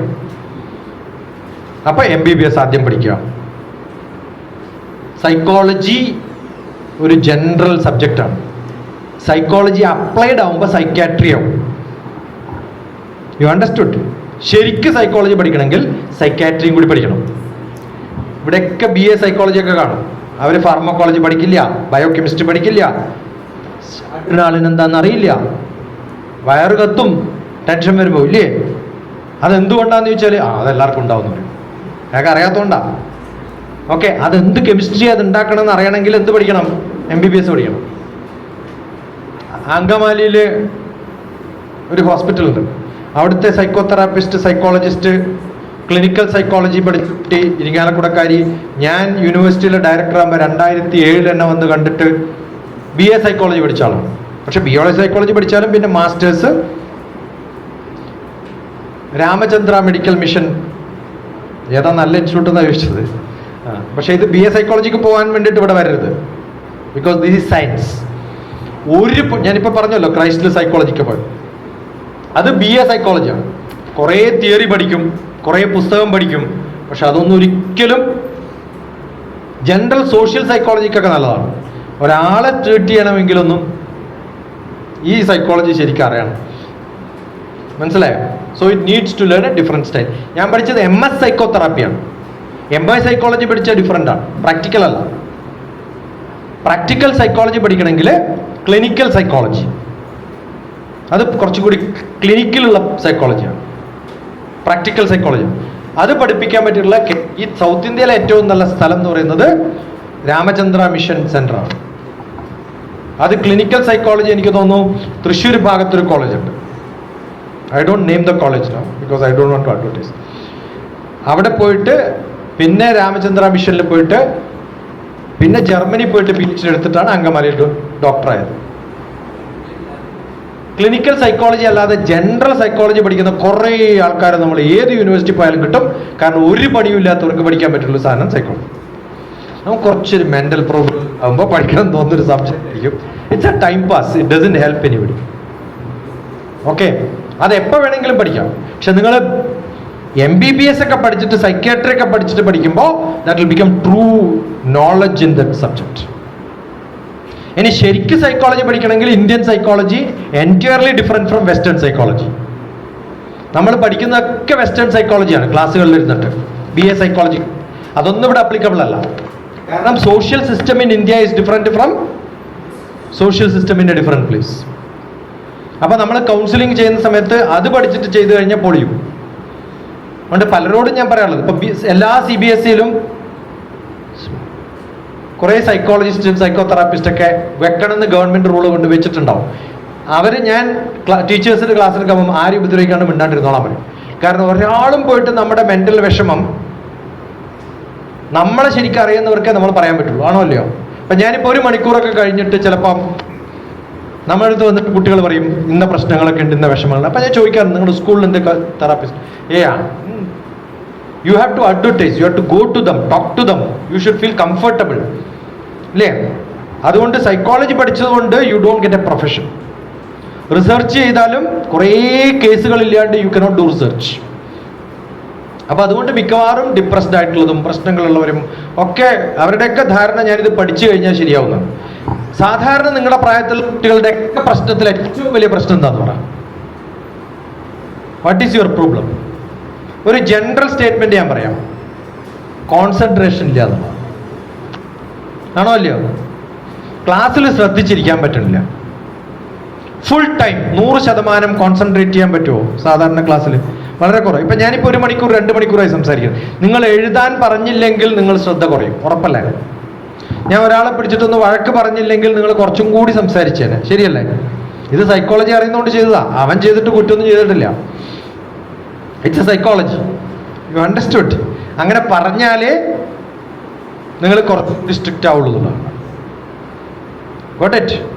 മിക്കവാറും പോയിട്ട് കംപ്ലൈൻറ്റ് പറയുന്നത് എനിക്ക് മാത്സ് ഒന്നും മനസ്സിലാകുന്നില്ല, tension അടിക്കണമെന്നൊക്കെ.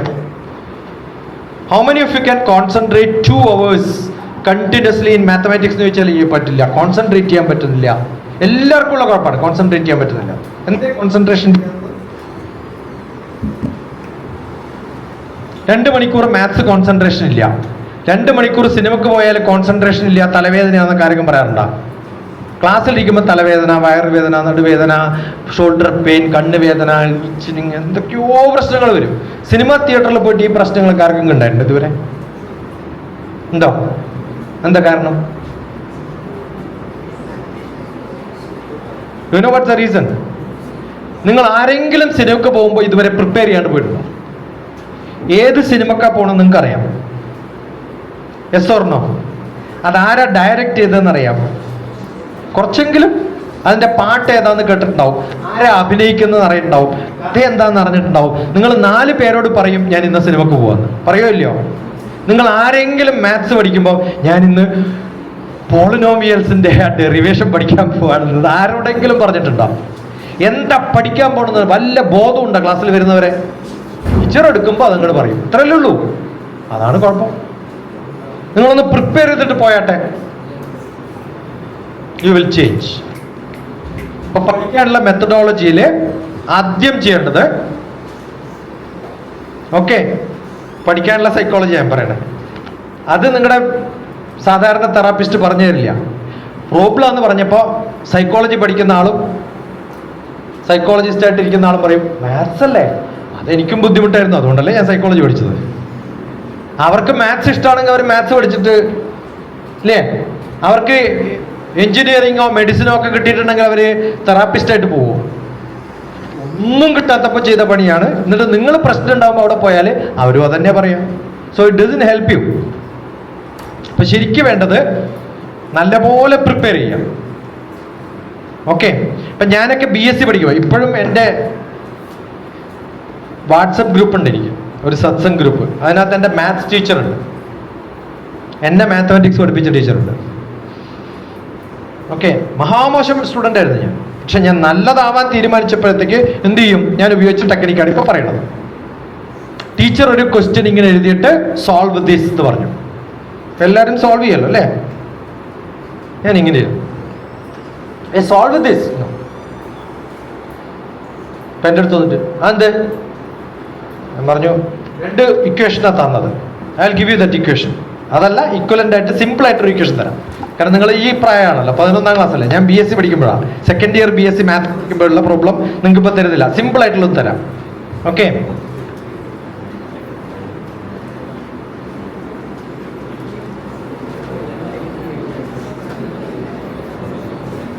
x² minus 2x plus 4 equal to 0. Fine? അപ്പൊ നിങ്ങൾക്ക് ഒരു ഇക്വേഷൻ തന്നില്ലേ? വേറൊരു ഇക്വേഷൻ തരാം. x = 3. അത് 2 ഡയമെൻഷൻ മാറ്റിയിട്ട് 1 ഡയമെൻഷൻ ആക്കിയിട്ടാണ് ഞാൻ തരാം. കാരണം എക്സ് മാത്രമേ ഉള്ളൂ, വൈയും ഇല്ല. എക്സും വൈയും കൂട്ടിയിട്ടാണ് സാധാരണ തരാം. അപ്പൊ കുറച്ചും കൂടി കൂടുതൽ വിഷമം. ഇത് സോൾവ് ചെയ്യണം.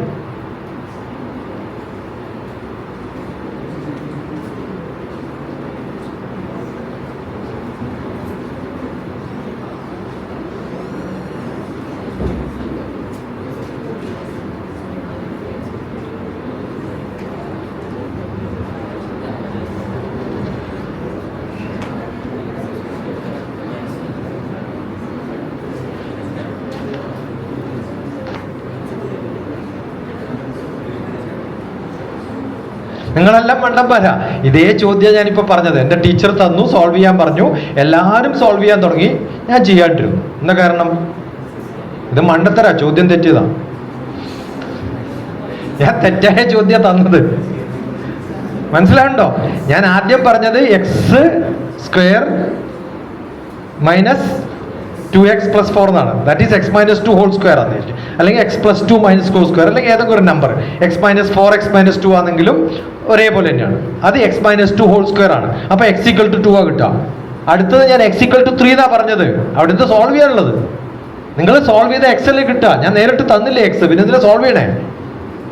നിങ്ങൾ ഇതൊന്നും ആലോചിക്കില്ല. ആരെങ്കിലും പറഞ്ഞാൽ ഉടനെ അങ്ങോട്ട് സബ്സ്റ്റിറ്റ്യൂട്ട് ചെയ്യാൻ തുടങ്ങുക.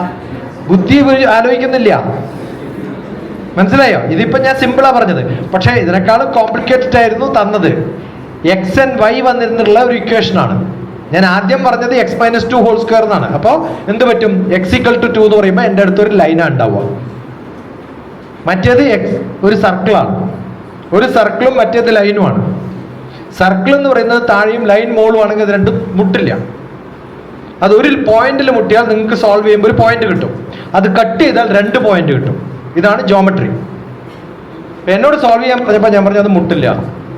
അപ്പൊ ടീച്ചർ പറഞ്ഞാൽ എന്താ പറയാ, കഴിഞ്ഞല്ലോ മുട്ടിണ്ടല്ലോ മോനെ എന്ന്. കഴിഞ്ഞൊല്ലത്തെ അതേ ചോദ്യം തന്നത്. പക്ഷെ എന്ത് പറ്റി? ഏതോ ഒരു നമ്പർ തെറ്റിയത് കൊണ്ട് വലിയ സർക്കിൾ ചെറിയ സർക്കിളായി പോയി. ഞാൻ x - x² എന്നുള്ള -4 ഇല്ലേ, അതിന് പകരം 9 ആക്കിയാൽ കുറെ വലിയ സർക്കിളാവും. മനസ്സിലാവുണ്ടോ?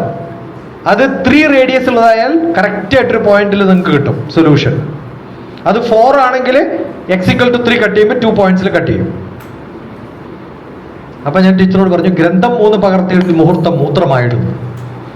പണ്ടത്തെ നോക്കി ഇപ്പൊ പകർത്തി, പിന്നെ പകർത്തി ബോർഡിൽ എഴുതുമ്പോഴത്തേക്കും തെറ്റ് പറ്റിയെന്ന് ഒറിജിനൽ തെറ്റാ ടീച്ചറെ ടെക്സ്റ്റ് എടുത്ത് നോക്കാൻ പറഞ്ഞു. ആ ശരിയാണല്ലോ. അതെങ്ങനെ എനിക്ക് പറയാൻ പറ്റിയേ? ക്ലാസ്സിൽ വന്നാൽ ഇന്ന പ്രോബ്ലമാണ് ടീച്ചർ ചെയ്യിപ്പിക്കുക എന്ന് ബുക്ക് നോക്കുന്ന ഏത് മണ്ടനും മനസ്സിലാവും. അപ്പൊ ടീച്ചർ പഠിപ്പിക്കാൻ പോകുന്നു ഫുൾ പഠിച്ചിട്ടാണ് ഞാൻ ക്ലാസ്സിൽ വന്നിരിക്കുക. അപ്പൊ എങ്ങനെ ഇരിക്കും? മനസ്സിലാവുണ്ടോ? എനിക്ക് ഇംഗ്ലീഷ് തീരെ അറിയാത്ത ആളാണ്, പക്ഷെ ഞാൻ മാക്ബത്താണ് പഠിപ്പിക്കുന്നത്. മാക്ബത്ത് ഫുൾ ബൈഹാർട്ട് പഠിച്ച് മലയാളത്തിലേക്ക് ട്രാൻസ്ലേറ്റ് ചെയ്തിട്ടാണ് ഞാൻ ഇവിടെ ഇരിക്കുന്നത്. അപ്പൊ എന്നെ പഠിപ്പിക്കുന്ന സാലിമാഷ് ബുക്ക് നോക്കി വായിക്കുമ്പോൾ ബുക്ക് നോക്കാതെ എനിക്ക് ബൈഹാർട്ടാണ്. മലയാളം മാഷ് വരുമ്പോഴത്തേക്കും അതും ബൈഹാർട്ടാണ്. അങ്ങനെ ഫുൾ പഠിച്ച് ക്ലാസ്സിലിരുന്ന എങ്ങനെ ടീച്ചറെ പറയ തെറ്റ് വരുമ്പോൾ ഞാൻ പിടിച്ചോളാൻ പറയും. അവരെ ഉപദ്രവിക്കരുത് കേട്ടോ. കാരണം എൻ്റെ വീട്ടിൽ കുറേ ടീച്ചർമാരുള്ളതാണ്. നമുക്കറിയാം പഠിപ്പിക്കാനുള്ള ബുദ്ധിമുട്ട്. ശരിക്കും നമുക്ക് പഠിക്കാൻ പറ്റുന്നതേ ഉള്ളൂ എല്ലാ വിഷയവും.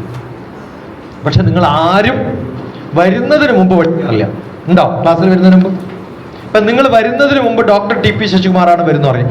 എന്നെ ഗൂഗിളിൽ സെർച്ച് ചെയ്തിട്ട് ഞാൻ ആരാണെന്ന് കണ്ടുപിടിച്ച എത്ര പേരുണ്ട് ഇവിടെ? ആരുമില്ല. ഇപ്പൊ ഇന്ന് ടാക്സിയിലാണ് ഞാൻ വരിക, അറിയേണ്ട കാര്യമൊന്നുമില്ല. എൻ്റെ ഗൂഗിൾ മാപ്പ് നോക്കിയാൽ I have just search this school at least some times.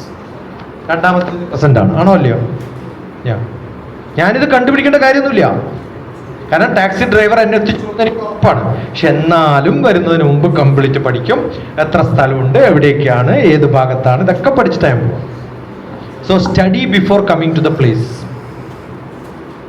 അതിന് ഇഷ്ടം പോലെ സമയമുണ്ട്. പക്ഷെ നിങ്ങൾ ആ സമയമൊക്കെ ഉപയോഗിക്കുന്നത് അടുത്ത ആളോട് വെറുതെ അനാവശ്യമായിട്ടുള്ള ഡിസ്കഷൻസ് ആണ്. നിങ്ങൾ രാവിലെ മുതൽ ഈ ക്ലാസ്സിൽ വരുന്നത് വരെ ആരോടൊക്കെ എന്തൊക്കെ സംസാരിച്ചു എന്നൊന്നും ആലോചിച്ച് നോക്കിയാട്ടെ.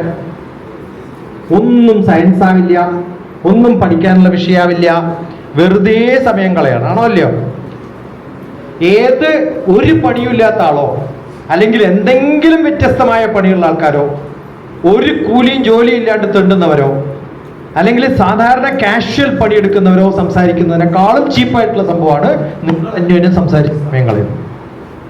നിങ്ങൾ സ്റ്റുഡൻ്റ് ആവണമെങ്കിൽ ക്ലാസ്സിൽ ഡിസ്കസ് ചെയ്യുന്ന മാത്സും ഫിസിക്സും അല്ല എനിക്ക് വേണ്ടത്. ഞാൻ ഏറ്റവും നല്ല സ്കൂൾ എന്നൊക്കെ പറയുന്നത് വറാന്തയിൽ നടക്കുമ്പോൾ എത്ര കുട്ടികൾ സബ്ജക്റ്റ് സംസാരിക്കേണ്ടത് നോക്കിയിട്ടാണ് പറയും. എത്ര ടീച്ചർമാർ ക്ലാസ് അറ്റൻഡ് ചെയ്യുന്നുണ്ട്, അവരിൽ എത്ര പേര് അന്യോന്യം ഡിസ്കസ് ചെയ്യുന്നുണ്ട്. That shows the standard of the college and the school എന്ന് പറയുന്നത്. അപ്പം നിങ്ങൾ തമ്മിൽ ഡിസ്കസ് ചെയ്യുന്നതൊക്കെ എന്താവണം? IIT ഏറ്റവും ബെസ്റ്റ് ആയതുകൊണ്ടല്ല അവിടെ എല്ലാവരും നല്ലതാവുന്നത്, അവിടുത്തെ സ്റ്റുഡൻസ് നല്ലതായതുകൊണ്ടാണ്. നല്ല സ്റ്റുഡൻസ് ഉണ്ടെങ്കിൽ അവർ തമ്മിലുള്ള ഡിസ്കഷൻസ് ഒക്കെ എപ്പോഴും സബ്ജക്റ്റ് ആവും. മോശം സ്റ്റുഡൻസ് ആണെങ്കിൽ അവർ തമ്മിലുള്ള ഡിസ്കഷൻസ് ഒക്കെ എപ്പോഴും മോശം. അപ്പൊ നല്ല സ്റ്റുഡൻസിൻ്റെ അടുത്തേക്ക് എത്തുമ്പോൾ discussion will become different. So how do you change? ആ സൈക്കോളജിയാണ് നിങ്ങൾ പഠിക്കേണ്ടത്. നിങ്ങളുടെ ഇപ്പോഴുള്ള സൈക്കോളജി ഒക്കെ വീട്ടിലെ സൈക്കോളജിയും പഴയ ട്രഡീഷനും ഒക്കെ ആയിരിക്കും, അവിടുന്ന് മാറണം. അതുകൊണ്ടാണ് ഞാൻ പറഞ്ഞത് I am a good example. സാധാരണ വില്ലേജിൽ ഞാൻ പഠിച്ച സ്കൂള് മാനേജറിൻ്റെ എൻ്റെ പ്രിൻസിപ്പൾ എൻ്റെ ബന്ധുവായിരിക്കും, അല്ലെങ്കിൽ നമ്മൾ ശമ്പളം കൊടുക്കുന്ന ആളായിരിക്കും, വീട്ടിൽ വന്ന് ഭക്ഷണം കഴിക്കുന്ന ആളായിരിക്കും. അങ്ങനെയുള്ള സ്കൂളിൽ ഞാൻ പഠിച്ചു. എൻ്റെ സോഷ്യൽ സ്റ്റഡീസ് എൻ്റെ ഡയറക്റ്റ് ബ്രദറാണ് പഠിപ്പിച്ചത്. എൻ്റെ ഫിസിക്സ് മാഷ അനന്തം മാഷ എന്നൊന്നും ഞാൻ വിളിക്കാറില്ല, അനന്താട്ടെന്നാണ് വിളിക്കുക. മാത്സ് പഠിപ്പിച്ചത് പപ്പാട്ടനാണ്. ഹിന്ദിയും ഇംഗ്ലീഷും ഒക്കെ പഠിപ്പിച്ച മാഷന്മാരൊക്കെ ഇപ്പോഴും എൻ്റെ ഗ്രൂപ്പിലുണ്ട്. അവരൊക്കെ നമ്മുടെ ഫാമിലി മെമ്പേഴ്സാണ്. ആ ഒരു സിറ്റുവേഷനിൽ വളർന്നിട്ടുള്ള ഞാൻ കോളേജിലെത്തുമ്പോഴും എല്ലാവരും എൻ്റെ ഏട്ടൻ്റെ ഫ്രണ്ട്സാണ്. He was a professor there. ഏടത്തിയമ്മ അവിടെ തന്നെയാണ്, ചേട്ടന്മാരൊക്കെ പഠിച്ച അവിടെയാണ്. So it is like a family. അവിടെ നിന്നൊക്കെ മാറിയിട്ട് പഠിക്കണം തീരുമാനിച്ചപ്പോൾ I made my own groups and I started study. അപ്പൊ നല്ല ഗ്രൂപ്പ്. ഭാരതത്തിലെ ഏറ്റവും വലിയ കഥ എന്ന് പറയുന്നത് മഹാഭാരതമാണ്, രാമായണവും മഹാഭാരതവും അല്ലേ? അവിടെ പഞ്ചപാണ്ഡവന്മാർ 5 പേര്. അവരുടെ ഫ്രണ്ട് ആരായിരുന്നു? കൃഷ്ണൻ. കൗരവന്മാർ 100 പേര്. അവരുടെ ഫ്രണ്ട് ആരായിരുന്നു? അവരുടെ അഡ്വൈസർ ആരാണ്? ശകുനി. അപ്പോൾ പാണ്ഡവന്മാർ നന്നാവാൻ കാരണം കൃഷ്ണൻ അഡ്വൈസർ ആയതുകൊണ്ടാണ്. കൗരവന്മാർ മോശമാവാൻ കാരണം ശകുനി ആയതുകൊണ്ടാണ്. ഇത്രയുള്ള വ്യത്യാസം. അണ്ടർസ്റ്റുഡ്? ശകുനി ഏത് നാട്ടുകാരനാണെന്നറിയോ? കന്ദഹാർ. ഗാന്ധാർ നരേഷ്. കന്ദഹാർ എവിടെയാ? അഫ്ഗാനിസ്ഥാൻ. ഇന്നും നമ്മുടെ ഈ ഏദേശങ്ങളിൽ ഏറ്റവും മോശം രാജ്യം ഏതാന്ന് ചോദിച്ചാൽ കന്ദഹാറാണ്. ഗാന്ധാർ നരേഷ് അഫ്ഗാനിസ്ഥാനാണ്. അവിടുന്ന് വന്നാളായിരുന്നു ഇവരുടെ അഡ്വൈസർ. You understood? അപ്പൊ നിങ്ങൾ നല്ലതാണോ മോശമാണോ എന്ന് തീരുമാനിക്കുന്നത് നിങ്ങളുടെ അടുത്തിരിക്കുന്ന ആള് കൃഷ്ണനാണോ ശകുനിയാണോ എന്ന് തീരുമാനിക്കുക. ആരാ? ഞാൻ ചോദിക്കട്ടെ, ഇപ്പൊ ഒരാൾ മറ്റൊരാളോട് വർത്താനം പറയണു, ഞാൻ കോൺസെൻട്രേറ്റ് ചെയ്യണം, ഡോണ്ട് ഡിസ്റ്റർബ് എന്ന് പറയാം. അല്ലെങ്കിൽ എഴുന്നേറ്റ് ഇയാളെ ഡിസ്റ്റർബ് ചെയ്യണു തന്നെ. ആ ധൈര്യം നിങ്ങൾക്ക് ഉണ്ടാവും. അതില്ലാതെ അയാൾക്ക് ചെവി കൊടുക്കുമ്പോഴാണ് they will become your friends. അങ്ങനെയുള്ളവരെ അടുത്തിരിക്കാറുള്ളൂ. നിങ്ങൾ ആരുടെ കൂടെ നടക്കണു? That depends on what company you like. നിങ്ങൾ ഡിസ്കസ് ചെയ്ത ഫിസിക്സ് മാത്സ്. അപ്പൊ എന്ത് ചെയ്യണം ഇനി? You should have chemistry friends, you should have physics friends, you should have maths friends. ഏത് സബ്ജക്റ്റ് ആണോ പഠിക്കേണ്ടത് അത് മാത്രം ഡിസ്കസ് ചെയ്യാൻ കുറച്ച് ഫ്രണ്ട്സിനെ കണ്ടുപിടിച്ചാൽ സംഭവം തോന്നും. ഞാൻ ഗ്രാജുവേഷന് ചേർന്ന സമയത്ത് എല്ലാ ഫ്രണ്ട്സിനോടും ഞാൻ പറഞ്ഞു, നിങ്ങൾക്ക് എന്ത് സംശയം ഉണ്ടെങ്കിലും എന്നോട് ചോദിച്ചോളൂ, ഞാൻ പറഞ്ഞോളാം. +1 +2 തോറ്റ് പാളീസായി ഒരു വിവരമില്ലാത്ത ആളാണ് പറയണത്, എന്ത് വേണമെങ്കിലും എന്നോട് ചോദിച്ചോളൂ. അപ്പം എന്ത് ചെയ്യും? നല്ല ഫ്രണ്ട്സ് ആയിരുന്നു കേട്ടോ. എൻ്റെ പഠിക്കാൻ താല്പര്യമുള്ള നല്ല കുട്ടികളായിരുന്നു. അവർ ലൈബ്രറിയിലൊക്കെ പോയിട്ട് ഏറ്റവും ടഫായിട്ടുള്ള ക്വസ്റ്റ്യൻ കൊണ്ടുതരും എനിക്ക്. വളരെ സീരിയസ് ആയിട്ടുള്ള സ്റ്റുഡൻസ് ഉണ്ട്. ഇപ്പോഴും എൻ്റെ ഫ്രണ്ട്സാണ്. എൻ്റെ BSc ഒക്കെ പഠിച്ച എല്ലാ കുട്ടികളും എൻ്റെ ഫ്രണ്ട്സാണ്. ഇപ്പോഴും മക്കൾ ചെയ്യുന്നത് ഞാനാണ്. അതിൽ ഏറ്റവും പ്രസിദ്ധനായിട്ടുള്ള ആൾ നിങ്ങൾ കേരളത്തിൽ അറിയുന്ന KC വേണുഗോപാൽ, കോൺഗ്രസിൻ്റെ ജനറൽ സെക്രട്ടറി, എൻ്റെ ക്ലാസ്മേറ്റാണ്. അവനൊക്കെ നല്ല മാത്സ് സ്റ്റുഡൻ്റാണ്. ക്ലാസ്സിലൊന്നും ഇരിക്കില്ല, മിക്കവാറും പൊളിറ്റിക്സ് ഒക്കെ ആയി. പക്ഷെ ഞങ്ങളൊക്കെ അടുത്തിരുന്ന് പഠിപ്പിക്കും. ക്ലാസ്സിൽ നടന്ന കംപ്ലീറ്റ് സംഭവം അവനെ പഠിപ്പിക്കാൻ പറ്റും. ടീച്ചർ ക്ലാസ് എടുത്ത് പോയാൽ ഉടനെ ഞാൻ ബോർഡിൽ പോകും. എന്നിട്ട് ഇതുവരെ പഠിപ്പിച്ചത് എന്താണെന്ന് ഞാൻ പഠിപ്പിക്കും. ഇപ്പം ഞാൻ ഇതുവരെ ഞാൻ രാവിലെ അതാണ് ചോദിച്ചത്, നിങ്ങൾ ആരും ശ്രദ്ധിച്ചിട്ടില്ല എന്ന് എനിക്കറിയാം. ചില സ്കൂളിലൊക്കെ പോയാൽ ഞാൻ ചെയ്യാറുണ്ട്. ഇപ്പോൾ അധ്യക്ഷ പ്രസംഗം നടത്തി വെൽക്കം സ്പീച്ച് പറഞ്ഞതിൽ 10 പോയിന്റ്സ് പറഞ്ഞാൽ 500 രൂപ തരാമെന്ന് പറഞ്ഞു. ധൈര്യമുള്ളവർ വരാൻ പറയും. നിങ്ങൾക്ക് ശ്രദ്ധയില്ല എന്ന് മനസ്സിലായിരിക്കും. ശ്രദ്ധാവാൻ ലഭതേ ജ്ഞാനം. ശ്രദ്ധയുള്ളവർക്കേ അറിവ് കിട്ടുള്ളൂ. ശ്രദ്ധിക്കാനുള്ള കഴിവ് എവിടെ നിന്നാണ് വരുന്നത്? നിങ്ങളുടെ ബയോകെമിസ്ട്രി. നിങ്ങൾ എന്ത് കഴിച്ചു, വിശന്നിരുന്നാൽ ശ്രദ്ധിക്കാൻ പറ്റില്ല. ഇപ്പം മിനിമം ഭക്ഷണം, കുറേ അധികം കഴിച്ചാൽ തീരെ ശ്രദ്ധിക്കാൻ പറ്റില്ല. അപ്പം നല്ല പോലെ ഭക്ഷണം കഴിക്കുക. ഇതൊക്കെ കെമിസ്ട്രിയാണ്, ബയോളജിയാണ്. ന്യൂറോൺസ് എങ്ങനെ വർക്ക് ചെയ്യും എന്നുള്ളതൊക്കെ കംപ്ലീറ്റ് ഫിസിക്സ് ആണ്. And you don't have all these interest. പക്ഷെ നിങ്ങൾക്ക് ഇതൊന്നും കിട്ടിയില്ല, ഫിസിക്സ് BSc കിട്ടിയതായിരിക്കും. After physics BSc you can study neuroscience and become neuroscientist. മനസ്സിലായോ? I have got my cousin. അവൻ MBBS ട്രൈ ചെയ്തു. കസിൻ അല്ല, വൈഫിന്റെ അനിയത്തിയുടെ മകൻ, ഇരിങ്ങാലക്കുടയാണ്. അവൻ ഇവിടെ നിന്നും കിട്ടാത്തതുകൊണ്ട് കോച്ചിങ് സെന്ററിൽ പോയിട്ട് കോട്ടയിലാണ് പോയത്, രാജസ്ഥാനിൽ. അവിടെ 1 കൊല്ലം ട്രെയിനിങ് ഒക്കെ കഴിഞ്ഞിട്ട് വന്നിട്ടും നീറ്റ് എഴുതിയിട്ട് കിട്ടിയില്ല. നീറ്റായി തോറ്റു. നീറ്റ് ഡോക്ടർ TPS അടിച്ച കുറേ തോറ്റവരുടെ കഥ കേൾക്കാം. ഇരിങ്ങാലക്കുടയൊക്കെ ഉള്ള ഒരാളുണ്ട്, 5 വർഷം എഴുതിയിട്ട് നീറ്റായിട്ട് തോറ്റു. ഇപ്പൊ സൈക്കോളജിക്കൽ പ്രോബ്ലം. കുറേ പ്രാവശ്യം തോറ്റാൽ സൈക്കോളജി ആവും, ആണോ ഇല്ലയോ? They come to me for counseling. ഇത് കഴിഞ്ഞിട്ട് അവൻ എന്ത് ചെയ്തു?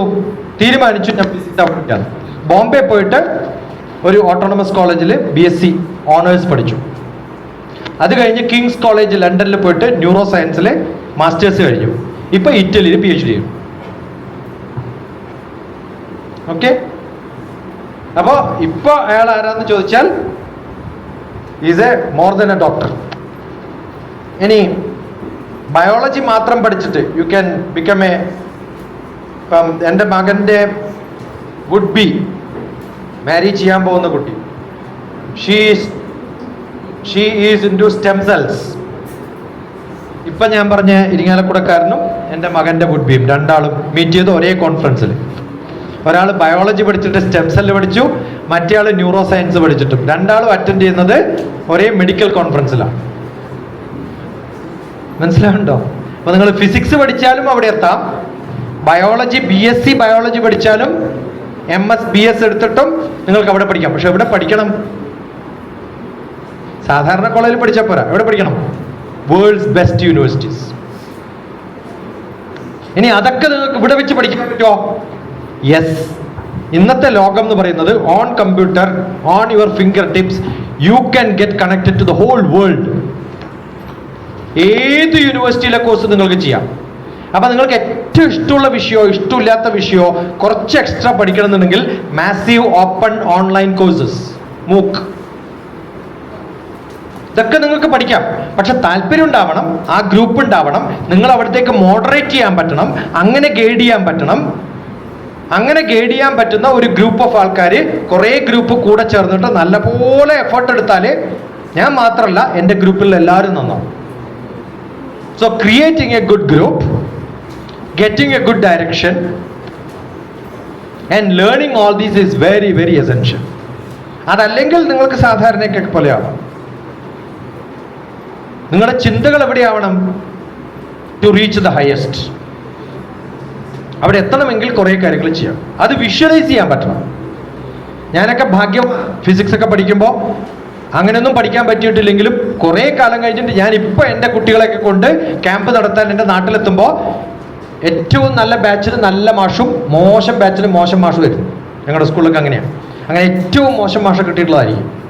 കാരണം ഞാൻ മോശം സ്റ്റുഡൻ്റ് ആയിരുന്നു. പക്ഷേ അപ്പം നോക്കിയിട്ടുണ്ട്, ഓ ഈ മാഷയൊക്കെ പഠിപ്പിക്കാൻ പറ്റുകയാണെങ്കിൽ നന്നായിരുന്നു ഒക്കെ അന്ന് വിചാരിച്ചിട്ടുണ്ടായിരുന്നു. പക്ഷെ ഇപ്പം ഞാൻ എൻ്റെ കുട്ടികളെയൊക്കെ കൊണ്ട് നാട്ടിലേക്ക് ക്യാമ്പിന് പോകുമ്പോൾ എൻ്റെ മാഷ് വരും, ഞാൻ ആഗ്രഹിച്ച മാഷ് വരും. നിങ്ങളൊക്കെ പഠിച്ചിട്ടുള്ളൊരു ഫിസിക്സിലെ ഒരു ചാപ്റ്റർ ഞാൻ പറയാം, ഓരോന്നും എടുത്ത് പറയാം. മൊമെൻറ്റം എന്നൊരു വാക്ക് കേട്ടില്ല അല്ലേ? മൊമെൻറ്റം നിങ്ങളൊക്കെ ക്ലാസ്സിൽ പഠിച്ചിട്ടുണ്ടാവും. എന്താണ്, എങ്ങനെ പഠിക്കാം? മാസ് ഇൻറ്റു വെലോസിറ്റി എന്നാണ് പഠിക്കുക. യെസ്. പക്ഷെ അത് തിരിച്ചൊന്ന് ഞാൻ പഠിപ്പിക്കട്ടെ, നിങ്ങളെ വ്യത്യസ്തമായിട്ട് പഠിപ്പിക്കട്ടെ. Come 2 volunteers, come fast. വേഗം വരണം. 2 പേര്, 2 വളണ്ടിയേഴ്സ്. നിങ്ങൾക്ക് ശീലമില്ല, കാരണം നിങ്ങൾ അങ്ങനെയുള്ള സ്ഥലത്താണ് പഠിച്ചിരിക്കണേ. എൻ്റെ ക്ലാസ്സുകളൊക്കെ എന്ന് പറഞ്ഞാൽ വാ കം, അങ്ങനെ ഒരു ബോഡി വരും. Come on, 2 people. 6, 5, 4. ഞാൻ നാളത്തെ ക്ലാസ് ക്യാൻസൽ ചെയ്യുന്നത്. ഇങ്ങനത്തെ ഡേർട്ടി സ്റ്റുഡൻസിനും നമ്മൾ പഠിപ്പിക്കില്ല sir. Come 2 students. Yeah, come. 1 more girl, you come. ഇവിടെ ഇരുന്നിട്ട് എന്താ കാര്യം? Okay, you stand, you come slowly and then walk closer to that. നേരെ പോയി ഇടിക്കടി. You stand here, you stand here, go and hit her. Hit ചെയ്താൽ ഇങ്ങനെ നീങ്ങാത്ര മാത്രമേ ഉള്ളൂ തനിക്ക് ആരോഗ്യം. ഇതൊരു മാസ് ആണ്, ഇത് വേറൊരു മാസാണ്. സ്ലോലി പോയിട്ട് ടച്ച് ചെയ്യും. ആ മൂവ്മെന്റ് എന്ന് പറയുന്നത് കുറച്ചേ ഉണ്ടായിരുന്നുള്ളൂ, ആണോ അല്ലയോ? ഇനി ഇതേ ആള് കുറച്ചങ്ങോട്ട് പോകും, നല്ല ഫാസ്റ്റ് ആയിട്ട് ഓടിയിട്ട് വന്നു ഹിറ്റ് ചെയ്യും.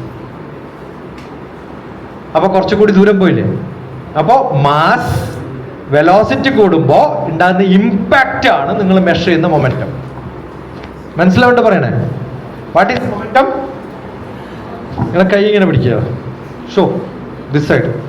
കൈ ഇങ്ങനെ പിടിക്കും, കൈ ഇങ്ങനെ പിടിക്കും. ഇയാൾ പതുക്കെ കൊണ്ടിട്ട് ഒന്നിങ്ങനെ ടച്ച് ചെയ്യും, പതുക്കെ, ഒരു മാറ്റമില്ല. ഫാസ്റ്റ് ആയിട്ടൊന്ന് മൂവ് ചെയ്ത് കണ്ട. ഈ ഇമ്പാക്റ്റിനെയാണ് എന്ന് നമ്മൾ പറയാ momentum. Go sit there. You understood? ഒരാൾ പോയിട്ട് സ്റ്റോപ്പ് ചെയ്തിരിക്കുന്ന KSRTC ബസ്സിന്റെ മുമ്പിൽ പോയിട്ട് ഇങ്ങനെ പോയിട്ട് ടച്ച് ചെയ്യണം. KSRTC ബസ്സിനും ഒന്നും പറ്റില്ല, നിങ്ങൾക്കും ഒന്നും പറ്റില്ല. പറ്റുമോ? അതേ സമയത്ത് നിങ്ങൾ ഓടിപ്പോയിട്ട് ഇടിക്കാതെ ഇരിക്കും. ബസ്സിനൊന്നും പറ്റില്ല, നിങ്ങൾക്ക് കുറച്ച് ഡാമേജ് പറ്റും. നിങ്ങൾക്കാണോ മാസ് കൂടുതൽ KSRTC ബസ്സിലാണോ? അപ്പൊ നിങ്ങൾ നിൽക്കുകയാണ്, KSRTC ബസ് വന്നിട്ട് നിങ്ങളെ ഇടിച്ചകത്ത് പറ്റും. ആ ഇമ്പാക്റ്റിന്റെ മെഷർമെന്റ് ആണ് മൊമെന്റം. നിങ്ങൾ ഏതെങ്കിലും ഫിസിക്സ് ക്ലാസ്സിൽ ഇങ്ങനെ പറയുന്നത് കേട്ടിട്ടുണ്ടോ? ഇല്ല. തീർന്നു, അത്രേ ഉള്ളൂ കാര്യം. ഇനി വെലോസിറ്റി വളരെ കൂടുതലും മാസ് വളരെ കുറച്ചു വന്നിരിക്കും. ഇപ്പം നമ്മൾ പറഞ്ഞിട്ടുള്ളത് വെലോസിറ്റി മാറുക, മാസ് സെയിം, ഫൈൻ. അതിന് പകരം KSRTC ബസ് സ്പീഡിൽ വരുന്നുണ്ട്, പക്ഷെ നിങ്ങളവിടെ നിൽക്കത്തില്ല. നിങ്ങൾ തോക്കെടുത്തിട്ട് ഒരു ഉണ്ട എന്ത് ചെയ്യും? ടപ്പ് തൊട്ട് ഫയർ ചെയ്യാണ്. എന്താ പറ്റുക? KSRTC ബസ് തുളച്ചങ്ങോട്ട് പോകും അല്ലേ? നേരത്തെ KSRTC ബസ് വന്ന് നമ്മളെ തുളച്ചത്. നമ്മളെക്കാളും വെയിറ്റ് കുറഞ്ഞൊരു ബുള്ളറ്റാണ് നമ്മൾ ഫയർ ചെയ്യുന്നത്.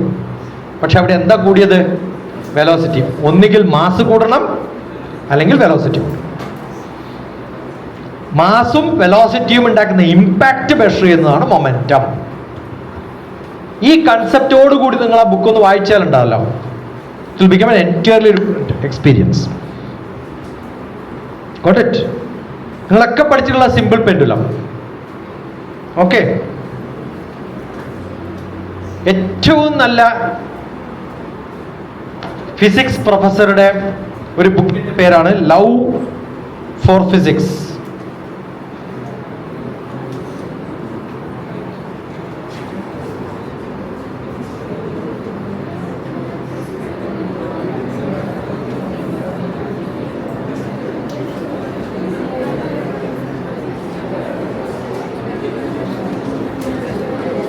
ഇതാണ് book, love for the love of physics. അവിടെ ഒരു പ്രൊഫസർ തൂങ്ങിക്കിടക്കുന്നുണ്ടോ? ആ കവർ പേജ് കാണാം, ഒരു പ്രൊഫസർ തൂങ്ങിക്കിടക്കാണ്. നിങ്ങളൊക്കെ ഗൂഗിൾ ചെയ്ത് നോക്കണം. ഓക്കെ, അതിലെ ആ പ്രൊഫസറുടെ പേരാണ് വാൾട്ടർ ലെവിൻ. ഇതൊക്കെ വായിക്കണം നിങ്ങൾ. വാൾട്ടർ ലെവിൻ സിമ്പിൾ പെൻഡുലം പഠിപ്പിക്കാൻ ഈ ക്ലാസ്സിൽ വരികയാണെങ്കിൽ തലേ ദിവസം വരും.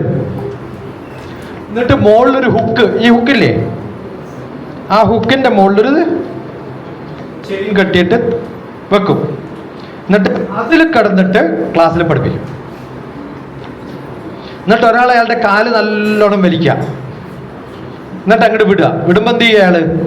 അയാൾ ഇങ്ങനെ സ്വിങ് ചെയ്യും, ഇല്ലേ? R you getting? അങ്ങനെ സിങ്ക് ചെയ്യുന്ന സമയത്ത് ഇവിടെ ഒരു കത്തി വെക്കും, എന്നിട്ട് നേരെ പോയിട്ട് കത്തി അയാളുടെ ഓക്കെ അതിന് പകരം ഒരു കാര്യം ചെയ്യാം. എന്നിട്ട് അയാൾ പറയും it will never hit me, കാരണം ഈ വലിക്കുന്ന സ്ഥലത്ത് ഏത് വരെ കൊണ്ടുപോകാൻ പറ്റൂ? ഈ ചുമര് വരെ. ഇത് കിടക്കുന്നത് സെന്ററിലാണ്. ഈ ഡിസ്റ്റൻസ് എന്നെ പുള്ളി ചെയ്താല് അവിടെ നിന്ന് തന്നെ വിട്ടാൽ എവിടെ വരെ പോവുള്ളൂ? അത്രയും ഡിസ്റ്റൻസേ പോവുള്ളൂ. അത് കറക്റ്റ് ആക്കിയിട്ടാണ് കത്തി വെച്ചിരിക്കണം. So I have faith in my physics. പിന്നെ ഇത് പിടിച്ച് വലിച്ചു വിടുന്ന ആളുണ്ടല്ലോ, എൻ്റെ സ്റ്റുഡൻ്റാ. I have faith in my student. ഇനി ആ വിടുന്ന ആള് വിടുന്നതിന് പകരം ഒന്ന് തള്ളിയിരുന്നു എന്ന് വിചാരിക്കുക, കത്തി നേരെ വന്നിട്ടു. You understood what I am saying? Natural simple പെൻഡുലവും ഫോഴ്സ് ആയിട്ട് ചെയ്യുന്ന സമയത്ത് ചെയ്യുന്നു. മക്കളുടെ വ്യത്യാസം ഇങ്ങനെ അധികം പഠിപ്പിക്കാം. നിങ്ങൾ സ്പെക്ട്രം ഓഫ് ലൈറ്റ് പഠിക്കും. എനിക്ക് എൻ്റെ ഫ്രണ്ട് ഷാർജയിൽ നിന്നും ദുബായിലേക്ക് ഡ്രൈവ് ചെയ്യുമ്പോൾ നല്ല ബ്യൂട്ടിഫുൾ സൺസെറ്റ് എന്നൊക്കെ പറഞ്ഞിട്ടൊരു പടം എടുത്തിട്ട് അയക്കും. ഞാനും അവനും ഇതേപോലെ 11-12 ക്ലാസ്സിൽ കൂടെ പഠിച്ച ആളാണ്. അവിടെ ഏഷ്യാനെറ്റ് റേഡിയോയിലാണ് വർക്ക് ചെയ്യുന്നത്. അപ്പം ഞാൻ ദുബായിൽ പോകുമ്പോൾ അവിടെ ഓർമ്മ എൻ്റെ ടോക്ക് ഉണ്ടാവും. റേഡിയോ ഡോക്ടർ TPS എന്ന് വെച്ചാൽ കാണാം. രമേഷ് പയ്യന്നൂർ ഡോക്ടർ TPS കൂടെ കുറേ ഡിസ്കഷൻ. അതിൽ സയൻസിലെ തമാശകളൊക്കെ വെച്ചിട്ടുള്ള കുറേ ക്ലാസ്സുകളുണ്ട്. അത് തുടങ്ങിയത് ഇങ്ങനെയാണ്. കാരണം അവൻ ആ പടം അയച്ച സമയത്ത് ഞാൻ പറഞ്ഞു, ഹിഷ്, Dubai is fully polluted. How do you know? You know the picture shows pollution. I am not seeing any pollution. നിങ്ങളുടെ സ്കൈ നല്ല റെഡ് ആണെങ്കിൽ അതിനർത്ഥം നിങ്ങൾ നിൽക്കുന്ന സ്ഥലം പൊല്യൂട്ടഡ് ആണ്. നിങ്ങൾ രാവിലെ നിന്നാൽ നല്ല ബ്ലൂ സ്കൈ ആണോ അല്ലയോ? യെസ്. ഉച്ചക്ക് നോക്കിയാൽ വൈറ്റ് സ്കൈ. അതേ സ്കൈ വൈകുന്നേരം ആകുമ്പോഴത്തേക്കും റെഡ്. കാരണം എന്താ? കംപ്ലീറ്റ് ഡേ പൊല്യൂഷനിലാണ് നിങ്ങൾ നിൽക്കുന്നതെന്നാണ്. അതേ സമയത്ത് നിങ്ങൾ ഹിമാലയത്ത് പോയിട്ട് വൈകുന്നേരം നോക്കിയാലും കാലത്ത് നോക്കിയാലും ഉച്ചക്ക് നോക്കിയാലും ഒക്കെ ആണ്. മനസ്സിലാവണ്ട പറയണേ? Because VIBGYOR violet, IndiGo, blue, green, red ആണ് ലാസ്റ്റ്. അപ്പൊ നിങ്ങളുടെ എല്ലാ ലൈറ്റിന്റെ സ്പെക്ട്രവും കട്ട് ചെയ്യും ഈ പൊല്യൂഷൻ. അതെങ്ങനെ നിങ്ങൾക്ക് പ്രൂവ് ചെയ്യാം? വീട്ടില് പ്രൂവ് ചെയ്യണോ? വീട്ടിൽ ടോർച്ച് ലൈറ്റ് എടുക്കുക. ഇപ്പോൾ നല്ല LED വൈറ്റ് ലൈറ്റുകൾ കിട്ടുമല്ലോ. ഒരു ഗ്ലാസ് ബർത്തനിൽ, ചെറിയ ഗ്ലാസ് അല്ല, കുറച്ച് വീതിയുള്ള ടംബ്ലർ പോലെയുള്ളതിൽ വെള്ളം എടുത്തിട്ട് ഒരു ചെറിയ സ്ലിറ്റ് ഓഫ് ലൈറ്റ് ഉണ്ടാക്കിയിട്ട് ഇവിടെ ഒരു കട്ടൺ വെച്ചാൽ അതിനകത്തേക്ക് കിട്ടുന്ന വൈറ്റ്, നല്ല വൈറ്റ്, നല്ല മൂൺ, വൈറ്റ് മൂണ് പോലെ വരും. ഓക്കെ, ഒരു ചെറിയൊരു സ്ലൈറ്റ് വന്നാൽ അതിൽ നിങ്ങൾ എന്ത് ചെയ്യാച്ചാൽ കുറച്ച് പോകാം. അപ്പോൾ ഈ വാൾട്ടർ ലൂട്ടിനൊക്കെ എന്ത് ചെയ്യുന്ന വിചാരിച്ചാൽ സിഗരറ്റ് കുറേ കത്തിക്കും. ഒരു 10 സിഗരറ്റൊക്കെ വായിൽ വെച്ച് കത്തി ഊതിയിട്ടാണ് ലൈറ്റ് പോവുക. അത് പോകുമ്പോഴത്തേക്കും ആ കളർ യെലോയിഷും ബ്ലൂയിഷും. ഓക്കെ, നിങ്ങൾ സിഗരറ്റ് വലിക്കണ്ട, അതുകൊണ്ടാണ് ഞാൻ ടംബ്ലർ ഓഫ് ലൈറ്റ് പറഞ്ഞത്. എന്നിട്ട് എന്ത് ചെയ്യുക? അതിൽ കുറച്ചും കൂടി പൊല്യൂഷൻ ഇടാം. കുറച്ചും കൂടി പൊടിയൊക്കെ ചേർത്ത് കഴിഞ്ഞാൽ അത് റെഡ് കളറാണ്. വളരെ സിമ്പിളാണ്. അപ്പൊ പൊല്യൂഷൻ കൂടുമ്പോൾ, അറ്റ്മോസ്ഫിയറിൽ കൂടുമ്പോൾ, റേഡിയേഷൻ കൂടുമ്പോൾ, ഇറേഡിയേഷൻ കൂടുമ്പോൾ സ്പെക്ട്രം ഓഫ് ലൈറ്റിൽ റെഡ് മാത്രം വരും. ഇത് കണ്ടുപിടിച്ച ആളാണ് സർ CV രാമൻ. അതുകൊണ്ടാണ് അയാൾക്ക് സർ ടൈറ്റിൽ കൊടുത്തത്. മനസ്സിലായോ? Different colour of light. ഇപ്പൊ ഞാനിതൊക്കെ പറഞ്ഞാൽ നിങ്ങൾ മറന്നുപോകും. Sir CV Raman, spectrum of light എന്നൊക്കെ പറഞ്ഞാൽ മറന്നു പോകാണ്ടിരിക്കാൻ ഒരു കഥ പറയാം. ഓക്കെ, CV രാമൻ ഇതൊക്കെ കണ്ടുപിടിച്ചിട്ട് നോബൽ സമ്മാനം കിട്ടി. നോബൽ സമ്മാനം കിട്ടിക്കഴിഞ്ഞപ്പോൾ കുറേ നല്ല സീനിയർ ആയിട്ടുള്ള ബ്രിട്ടീഷുകാരും അമേരിക്കക്കാരും അങ്ങനെയുള്ളവരൊക്കെ നോബൽ സമ്മാനം കുറെ കിട്ടിയുള്ള അതിൽ CV രാമനൊക്കെ ഉണ്ടായിരുന്നു. അപ്പൊ CV രാമൻ ചാലക്കുടിക്കാരനല്ല. ഓക്കെ, പക്ഷെ ആ പാർട്ടി വരുന്ന സമയത്ത് അയാൾ ചെയ്ത എക്സ്പെരിമെന്റ് എന്താണ്? ലൈറ്റ് വെള്ളത്തിലൂടെ പോകുമ്പോൾ, പെട്രോളിലൂടെ പോകുമ്പോൾ, ഡീസലിലൂടെ പോകുമ്പോൾ, വ്യത്യസ്തമായ ഫ്ലൂയിഡിൽ പോകുന്ന സമയത്ത് എങ്ങനെയാണ് കളർ മാറുക എന്നുള്ളതാണ്. ഓക്കെ, അപ്പോൾ ഒരു സയന്റിസ്റ്റ് വിളിച്ചിട്ട് പറഞ്ഞു, CV രാമൻ ഓരോ ലിക്വിഡിലും ആൽക്കഹോൾ അടക്കം എങ്ങനെയാണ് ലൈറ്റ് പോകുമ്പോൾ കളർ മാറുന്നതെന്നാണ് കാണിച്ചത്. ഇന്ന് നമ്മുടെ രാമന്റെ കളർ എങ്ങനെ മാറുന്നു ഈ പാർട്ടി കഴിയുമ്പോൾ തീരുമാനിക്കുന്നു. നല്ലപോലെ ലിക്കർ അടിച്ചാൽ എങ്ങനെ ഇരിക്കും? കളർ മാറും ഇല്ലേ? ഇത് പറഞ്ഞപ്പോൾ ഇപ്പം നിങ്ങൾ ഓർക്കും ഏതോ കളർ മാറുന്ന സമയത്തും ലിക്വിഡിന്റെ കാര്യമൊക്കെയാണ് CV രാമന്റെ കഥ എന്ന്. അപ്പം നമ്മൾ ഓരോ കഥകളും പഠിക്കുമ്പോൾ വിഷ്വലൈസ് ചെയ്യണം. ഇപ്പം ഞാനിപ്പോൾ മൊമെന്റം വിഷ്വലൈസ് ചെയ്യിപ്പിച്ചു. എനിക്ക് പറയാമായിരുന്നു സ്പീഡ് കുറച്ചിട്ട് സ്പീഡ് കൂടിയിട്ട്, പക്ഷെ നിങ്ങൾ രണ്ടുപേരെങ്കിലും മറക്കാണ്ടിരിക്കും. യു അണ്ടർസ്റ്റുഡ് ആണോ അല്ലയോ? ഓ, ഇതാണ് മൊമെന്റം. ഇങ്ങനെ നമ്മൾ വിഷ്വലൈസ് ചെയ്ത് സ്റ്റോറികൾ ഉണ്ടാക്കി കുറേ കാര്യങ്ങൾ പഠിച്ചാൽ education become simple, it becomes nice. അത് മാത്സും ഫിസിക്സും കെമിസ്ട്രിയും ഒക്കെ അതുപോലെയാണ്. ഞാനിങ്ങനെ പറഞ്ഞുകൊണ്ടിരിക്കേണ്ടി വരുന്നത് എന്തുകൊണ്ടാ വെച്ചാൽ നിങ്ങൾക്ക് ചോദ്യങ്ങളില്ലാത്തതുകൊണ്ട്. പക്ഷെ ഞാൻ എക്സ്പെക്ട് ചെയ്യാൻ എന്താ വെച്ചാൽ നിങ്ങളുടെ കുഴപ്പമില്ല. Again I will tell you, നിങ്ങളെ ശീലിപ്പിച്ചിട്ടില്ല. ഇങ്ങനെ ബ്ലാ ബ്ലാ ബ്ലാ പറയും, ക്ലാസ് എടുക്കും, പോവും. നോ, അതല്ല പഠനം. കുറേ ചോദ്യങ്ങൾ, ഞാനൊക്കെ അങ്ങനെയായിരുന്നു, കുറേ ചോദ്യങ്ങൾ ചോദിക്കും. അപ്പോൾ start asking lot of questions. ഇനിയിപ്പോൾ 1:15, 2 o'clock, yeah, 1:45 will be back. Come with a lot of questions again. Question ഇല്ലാത്തവരൊന്നും ഇവിടെ ഇരിക്കണ്ട, ഗോ ആൻഡ് ബാക്ക്. ഇവിടെ നിരന്ന് വന്നിരിക്കുന്നവരൊക്കെ ചോദ്യങ്ങൾ. So I don't waste my time. കാരണം ഇതൊക്കെ റെക്കോർഡ് ചെയ്തിട്ട് ഞാൻ യൂട്യൂബിലൊക്കെ ഇടുന്ന സമയത്ത് ചോദ്യമുണ്ടോ ഞാൻ എന്താ ഇറക്കാൻ നടക്കുന്ന ആളെ പോലെ. No, don't do that. Ask questions, prepare some questions, talk to your friends. നമുക്ക് എന്ത് ചോദിക്കാം, അതാണ് ഏറ്റവും അത്യാവശ്യമായിട്ട് അറിയുന്നത്. അത് നിങ്ങളുടെ ക്ലാസ്സിൽ പഠിക്കാനുള്ളത് നിങ്ങളുടെ ഭാവിയെക്കുറിച്ച്. ഇപ്പോൾ 1-2 പേര് ചോദിച്ചു, not enough, you should have lot of questions. Okay? അതുപോലെ റൈറ്റ്, നിങ്ങളുടെയൊക്കെ നോട്ട്സ് ആണ് എൻ്റെ അസറ്റ്. പണ്ടൊക്കെയാണ് നോട്ട്സിൻ്റെ പടം ഞാൻ തന്നെ എടുത്തുകൊണ്ട് പോകുന്നത്. Now I will ask, because അന്നൊന്നും എല്ലാവരുടെ അടുത്തും ഇൻ്റർനെറ്റ് ഒന്നുമില്ല. Now I will ask people, post your. ആരെങ്കിലും ഒരാൾ എന്തെങ്കിലും ചോദ്യം ചോദിച്ചിട്ട് ഞാൻ പണ്ട് അറ്റൻഡ് ചെയ്തു, ഷോ മീ വർക്ക്. ഇപ്പോഴും ഉണ്ട്. ഇരിങ്ങാലക്കുടക്കാരിയായിട്ടുള്ളൊരു കുട്ടി, ബഹ്റിനിൽ പണ്ട് ഞാൻ ക്ലാസ് എടുത്തത്, എൻ്റെ ക്ലാസ് അറ്റൻഡ് ചെയ്തിരുന്നു. ഇപ്പോൾ ഇന്ന പ്രശ്നത്തിലൊക്കെയാണ്. ഞാൻ എന്താ ചെയ്യുക? ഞാൻ പണ്ട് ക്ലാസ് അറ്റൻഡ് ചെയ്തെന്നല്ലേ പറഞ്ഞത്, നോട്ടിൻ്റെ പടം അയക്കാൻ മതി, ടുക്ക് എ പിക്ചർ. അത് മാത്രമല്ല, ഞാനന്ന് ഗിഫ്റ്റ് ചെയ്ത ബുക്കിൽ ഞാൻ കൊടുത്ത ഓട്ടോഗ്രാഫിൻ്റെ ഒക്കെ പടം അയച്ചിട്ട് പറഞ്ഞു, നൗ യു ബിലീവ് ദാറ്റ്. അങ്ങനെ നോക്കുന്ന ഒരാളാണ്. And I also believe that ഈ നോട്ട്സ് ഒക്കെ നിങ്ങളെ ഹെൽപ്പ് ചെയ്യണം നാളെ. You can recollect all that. ഇന്നത്തെ ഡേറ്റ് എന്ന് പറയുന്നത് എന്താ ഡേറ്റ്? 24th March 2026. എൻ്റെ കണക്ക് പ്രകാരം 26/03/24 എന്നാണ്. YYMMDD എന്താണ്? YYMMDD 26/03/24. അപ്പോൾ ഇന്നത്തെ ക്ലാസ് എന്ന് പറയുന്നത് അങ്ങനെയാണ് ഞാൻ സ്റ്റോർ ചെയ്യുക. അങ്ങനെ സ്റ്റോർ ചെയ്ത എന്താ ഗുണം? I can sort it very easily. Computer science വരെ അറിയേണ്ട ലോജിക്കാണ്. Got it? So I been doing it for long time. ഇപ്പം 2002 ഞാൻ എവിടെയായിരുന്നു? ഇന്നലെ we were in the restaurant, somebody was talking about Israel problem ഒക്കെ, സൗരാഷ്ട്രിയൻ പ്രോബ്ലം, പേർഷ്യ പ്രോബ്ലം. ഉടനെ നമ്മൾ പോയി സംസാരിച്ചു. They are from Canada. കുറച്ച് കഴിഞ്ഞ സമയത്ത് അവർക്ക് മാതാ അമൃതാനന്ദമയിനെ കുറിച്ച് അറിയാമെന്ന് പറഞ്ഞു. ഞാൻ പറഞ്ഞു, I give A talk. It what 02/09/27 Dr. TPS. You will see my video. And I remember it is 2002 September 27th ഞാൻ ലെക്ചർ കൊടുത്തത്. അന്നാണ് അവരുടെ ബർത്ത്ഡേ. അപ്പോൾ ഇങ്ങനെ ഡേറ്റ് ഓർമ്മിക്കുന്ന ആളാണ്. You should remember. അതെപ്പോഴാണ് നമ്മൾ ഓർമ്മിക്കുക? നിങ്ങളുടെ അച്ഛൻ്റെ പേരെങ്ങനെ ഓർമ്മിച്ച നിങ്ങൾ? Because keep remembering about it, right? You keep telling to somebody else. ഓർക്കാൻ ഏറ്റവും നല്ലത് നിങ്ങൾ പഠിച്ച കാര്യം ആരോടെങ്കിലും പറയാന്നുള്ളതാണ്. അപ്പോൾ ഈ ക്ലാസ്സിൽ എന്താ നടന്നത്? Tell somebody else.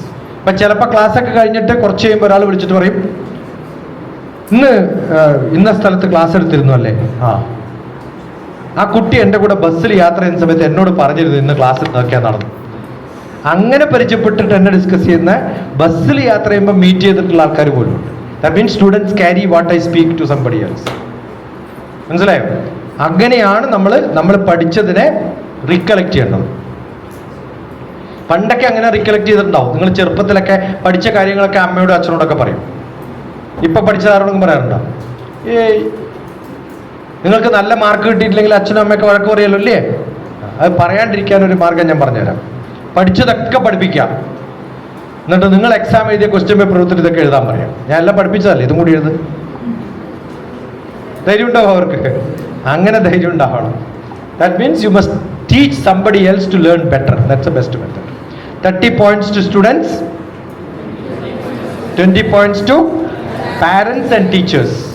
പക്ഷേ college കുട്ടികൾക്കുള്ളത് 20 points to students, 10 points to parents മാത്രം. ടീച്ചേഴ്സിനൊന്നും കാര്യമില്ല. നിങ്ങൾ +2 വരെയൊക്കെ ടീച്ചേഴ്സിന് പങ്കുള്ളൂ. +2 കഴിഞ്ഞ് എഞ്ചിനീയറിംഗ് ഒക്കെ എത്തിക്കഴിഞ്ഞാൽ പിന്നെ ടീച്ചേഴ്സിനൊന്നും കൊള്ളില്ല. എന്നെ പ്രീ ഡിഗ്രിക്ക് പഠിപ്പിച്ച ഇതേപോലെ ഈ പ്രായത്തിൽ പഠിപ്പിച്ച ടീച്ചർ, ഞാൻ എഞ്ചിനീയറിംഗ് കോളേജിൽ എക്സിക്യൂട്ടീവ് ഡയറക്ടറായിട്ട് ഇരിക്കുമ്പോൾ എൻ്റെ കീഴിൽ വർക്ക് ചെയ്തിട്ടുണ്ട് എൻ്റെ ടീച്ചർമാർ. അതും പഠിപ്പിക്കുന്ന കെമിസ്ട്രി. നിങ്ങൾ നല്ല പോലെ വഴക്കുറയും. ഞാൻ ഇങ്ങനെയൊന്നല്ല കെമിസ്ട്രി പഠിപ്പിക്കേണ്ടതെന്ന് എന്നെ പഠിപ്പിച്ച മാഷ. പക്ഷെ ഞാനാ ശമ്പളം കൊടുക്കണം. പിന്നെ ഇങ്ങനെയൊക്കെ പഠിപ്പിച്ച, കാരണം ആ കോളേജിൽ ആകെ, വെറുതെ പറഞ്ഞതല്ല, കോളേജിൽ 100 കുട്ടികൾ 4 കുട്ടികളാണ് കെമിസ്ട്രി പാസ്സാവണേ.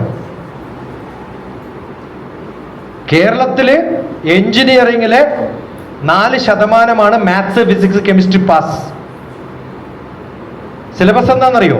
നിങ്ങൾ +1 +2 പഠിക്കുന്ന സെയിം സിലബസ്. ഇവിടെ A+ ഒക്കെ കിട്ടും, അഡ്മിഷനും കിട്ടും. അവിടെ എത്തുമ്പോൾ പൊളിയും. കാരണം ഈ പഠിപ്പിക്കുന്ന അതേ സബ്ജക്റ്റ് ആണ്, പക്ഷെ അത് പ്രാക്ടിക്കലാണ്. ഇവിടെ പ്രാക്ടിക്കൽ അല്ല, അവിടെ എഞ്ചിനീയറിംഗ് ആണ്. യൂസ്ഫുൾ ആയിട്ടുള്ള സാധനം പഠിപ്പിക്കണം. അപ്പോൾ ആ ഓറിയന്റേഷനിൽ നിങ്ങൾ പഠിക്കാൻ പറ്റില്ലെങ്കിൽ നിങ്ങൾ നശിച്ചു. മാർഗം engineering physics, engineering chemistry, engineering mathematics എന്ന് പറഞ്ഞ ബുക്കുണ്ട്. അതൊന്നും മാഷന്മാർ പോലും വായിക്കാറില്ല. അതുകൊണ്ട് നല്ല കോളേജ് ഒന്നുമില്ല ഇവിടെ, മാത്രമല്ല പല സ്ഥലത്തും ഇല്ല. So you should change. You should learn how to learn. Learn to learn. ഞാൻ എന്താ പഠിപ്പിക്കുക? Learn to learn. അതുകൊണ്ട് ഞാൻ ഈ എടുക്കുന്ന ക്ലാസ് ഒന്നും നിങ്ങളെ മാത്സ് പഠിക്കാനോ ഫിസിക്സ് പഠിക്കാനോ കെമിസ്ട്രി പഠിക്കാനോ അല്ല. ഏത് വിഷയവും എങ്ങനെ പഠിക്കണമെന്ന് പഠിപ്പിക്കാനാണ്. മനസ്സിലായോ? ഒരാൾ സൈക്കിൾ ഓടിക്കാൻ പഠിപ്പിക്കുമ്പോൾ ഈ റോഡിൽ ഓടിക്കാൻ വേണ്ടി പഠിപ്പിക്കുക. ഈ റോഡിൽ ഓടിച്ച് പഠിച്ചാലും ഏത് റോഡിലും ഓടിക്കാൻ പറ്റുന്നത് പോലെ പറ്റണം.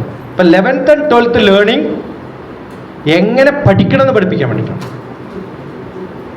ഇരിങ്ങാലക്കുടയിൽ പണ്ടൊരു ക്യാമ്പ് നടത്തിയിരുന്നു. ഇരിങ്ങാലക്കുട ഡോക്ടർ TPS അടിച്ചാൽ കാണാം. 37 കുട്ടികളുടെ ഡേ ക്യാമ്പ് 1 month. ആ ക്യാമ്പ് കഴിഞ്ഞപ്പോഴത്തേക്കും 17 കുട്ടികൾ ഐസറിലാണ് കിട്ടിയത്. ഏറ്റവും ഡിഫിക്കൽട്ടായിട്ടുള്ള, കിട്ടാൻ ബുദ്ധിമുട്ടുള്ള ഇന്ത്യയിലെ സയൻസ്, എഞ്ചിനീയറിംഗ്, റിസർച്ച് താല്പര്യമുള്ളവർക്ക് പോകാൻ പറ്റിയുള്ള സ്ഥലത്തിൻ്റെ പേരാണ് IISER, ഐസർ. അത് ആദ്യം നടത്തിയിട്ടുള്ള മാർക്കറ്റിംഗ് പ്രോഗ്രാമാണ് ഇൻസ്പയർ എന്ന് പറയുന്നത്. ആ ഇൻസ്പയറിലെ ഗവൺമെൻറ് റെക്കഗ്നൈസ് ചെയ്തിട്ടുള്ള ടീച്ചറായിരുന്നു ഞാൻ.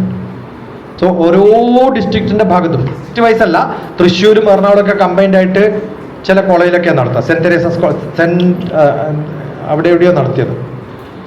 തേവരയിലാണ്, തേവരയിലുള്ള കോളേജിലാണ്, സേക്രഡ് ഹാർട്സ് കോളേജ്. അപ്പോൾ അവിടെ നടത്തി, കോഴിക്കോട് നടത്തി, കണ്ണൂർ നടത്തി, തിരുവനന്തപുരത്ത് നടത്തി, കോട്ടയത്ത് നടത്തി. അവിടെയൊക്കെ ഞാൻ പോയിട്ട് പഠിപ്പിച്ചിട്ടുണ്ട്. അന്നൊക്കെ മാർക്കറ്റ് ചെയ്യണം. ഞാൻ ഐസർ പുതിയതാണ്. അപ്പം ഞാൻ ചെയ്തത് ഇരിങ്ങാലക്കുട ഉള്ള സമയത്ത് ഒരു മാസം രാവിലെ മുതൽ വൈകുന്നേരം വരെ 1-2 ദിവസം രാത്രിയൊക്കെ ക്ലാസ് ഉണ്ടായിരുന്നു. അതവർക്ക് കറേജൊക്കെ ഉണ്ടാക്കാൻ വേണ്ടിയിട്ടുള്ള ജനറൽ ക്ലാസ്. അതിൽ 37 കുട്ടികളിൽ 17 കുട്ടികൾ ഐസറിൽ പോയിട്ടു. എക്സാമിനേഷൻ ഒന്നും ബുദ്ധിമുട്ടല്ല, but direction is more important. ഇതെങ്ങനെ പാസ്സാവും എന്ന് പറഞ്ഞാൽ യു വിൽ ക്ലാക്ക്. നിങ്ങളുടെയൊക്കെ ബുദ്ധി ഒരേപോലെയാണ്, പക്ഷെ ആരെങ്ങനെ ഉപയോഗിക്കും. സമയം എല്ലാവർക്കും 24 മണിക്കൂറാണ്. പക്ഷെ ആരെങ്ങനെ ഉപയോഗിക്കുന്നതനുസരിച്ചിട്ടാണ് you become better and better. Okay, so now it is almost 1:20, 1:50 you will be here, half an hour sharp. Okay, bye.